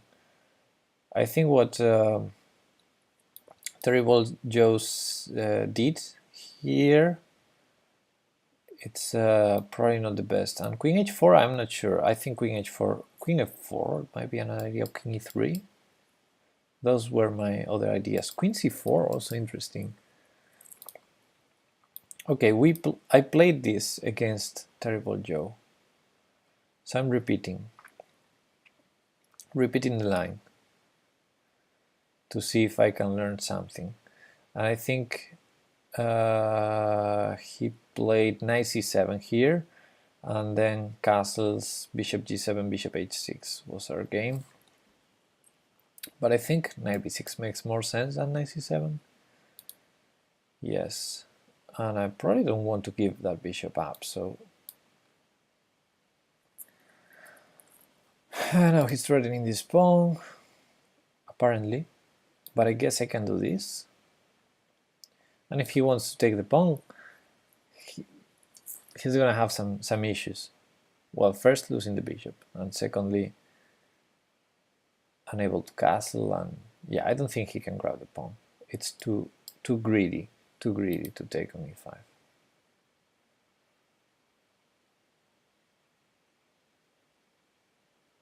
So yeah, I don't believe this queen h4 idea, but in the two games I got this bishop h6 move and it seems right. I'm curious to see the theory about this.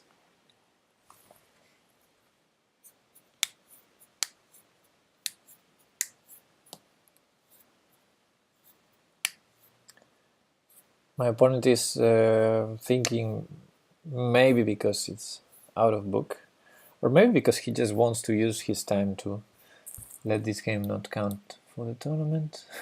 It's 50 seconds left in this tournament, so not a lot.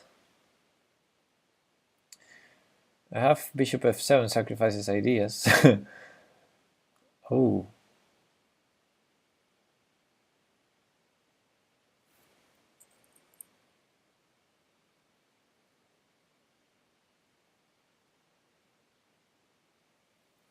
They don't seem to work.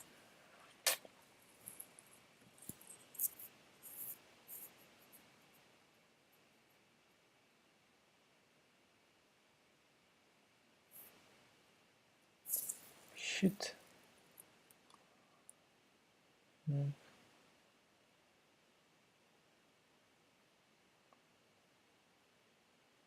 But okay. Oh, tournament is over, so I did it in the worst moment possible, the sacrifice. I did the sacrifice in the worst possible moment. Yeah, that was the problematic line. So why the heck did I do this? Shit.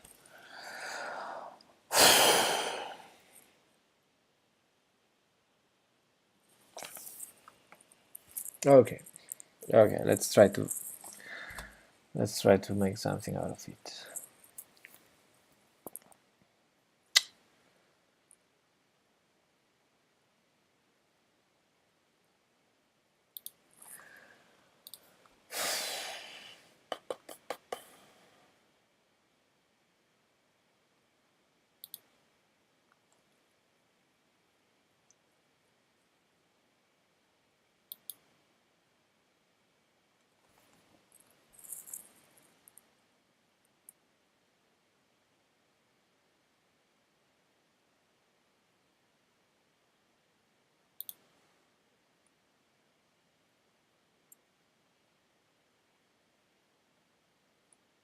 Seriously? Why don't you take on e6 instead? Why do you like to simplify? Because you are just a piece up? Ah. No chances. No chances at all.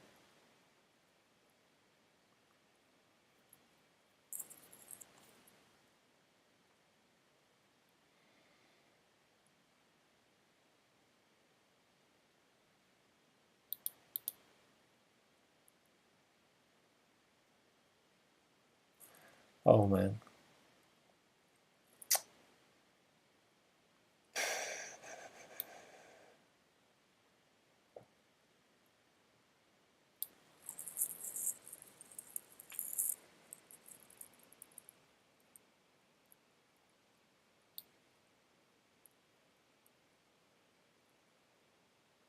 Time also.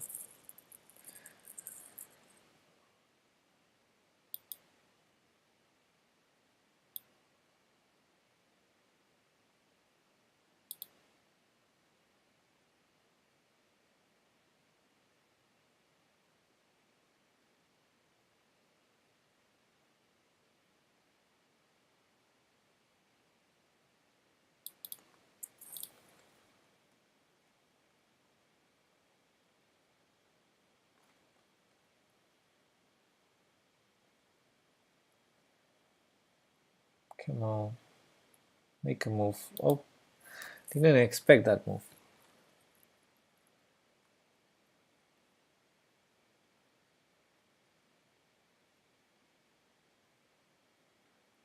I didn't expect that move at all. Huh. Strange move though. Strange move actually. Okay, my move was a bad move, I understand.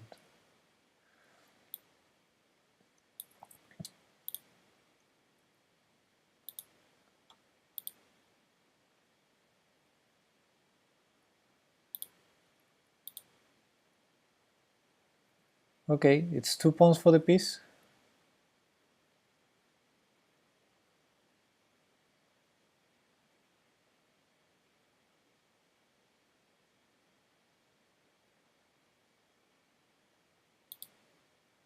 Oh, but I'm berserking, right? And he's not, so he has increment and I don't. That's the thing.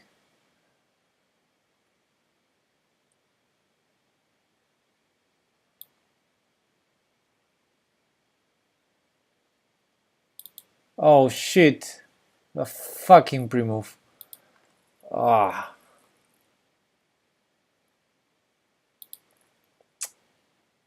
Damn.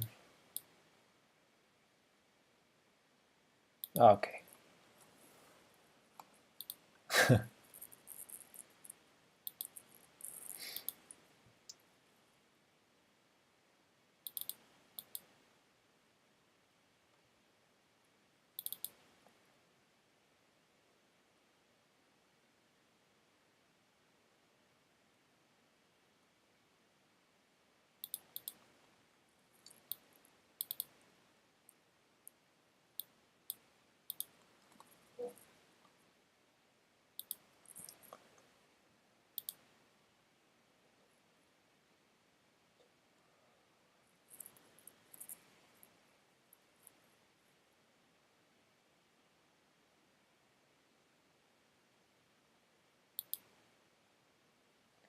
For some reason he wants to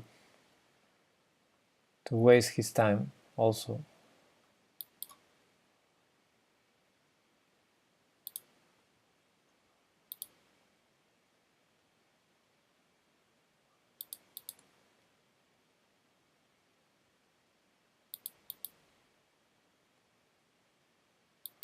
But he has increment, that's the problem.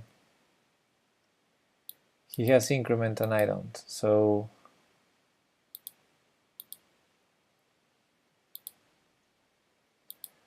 his time goes up, my time goes down.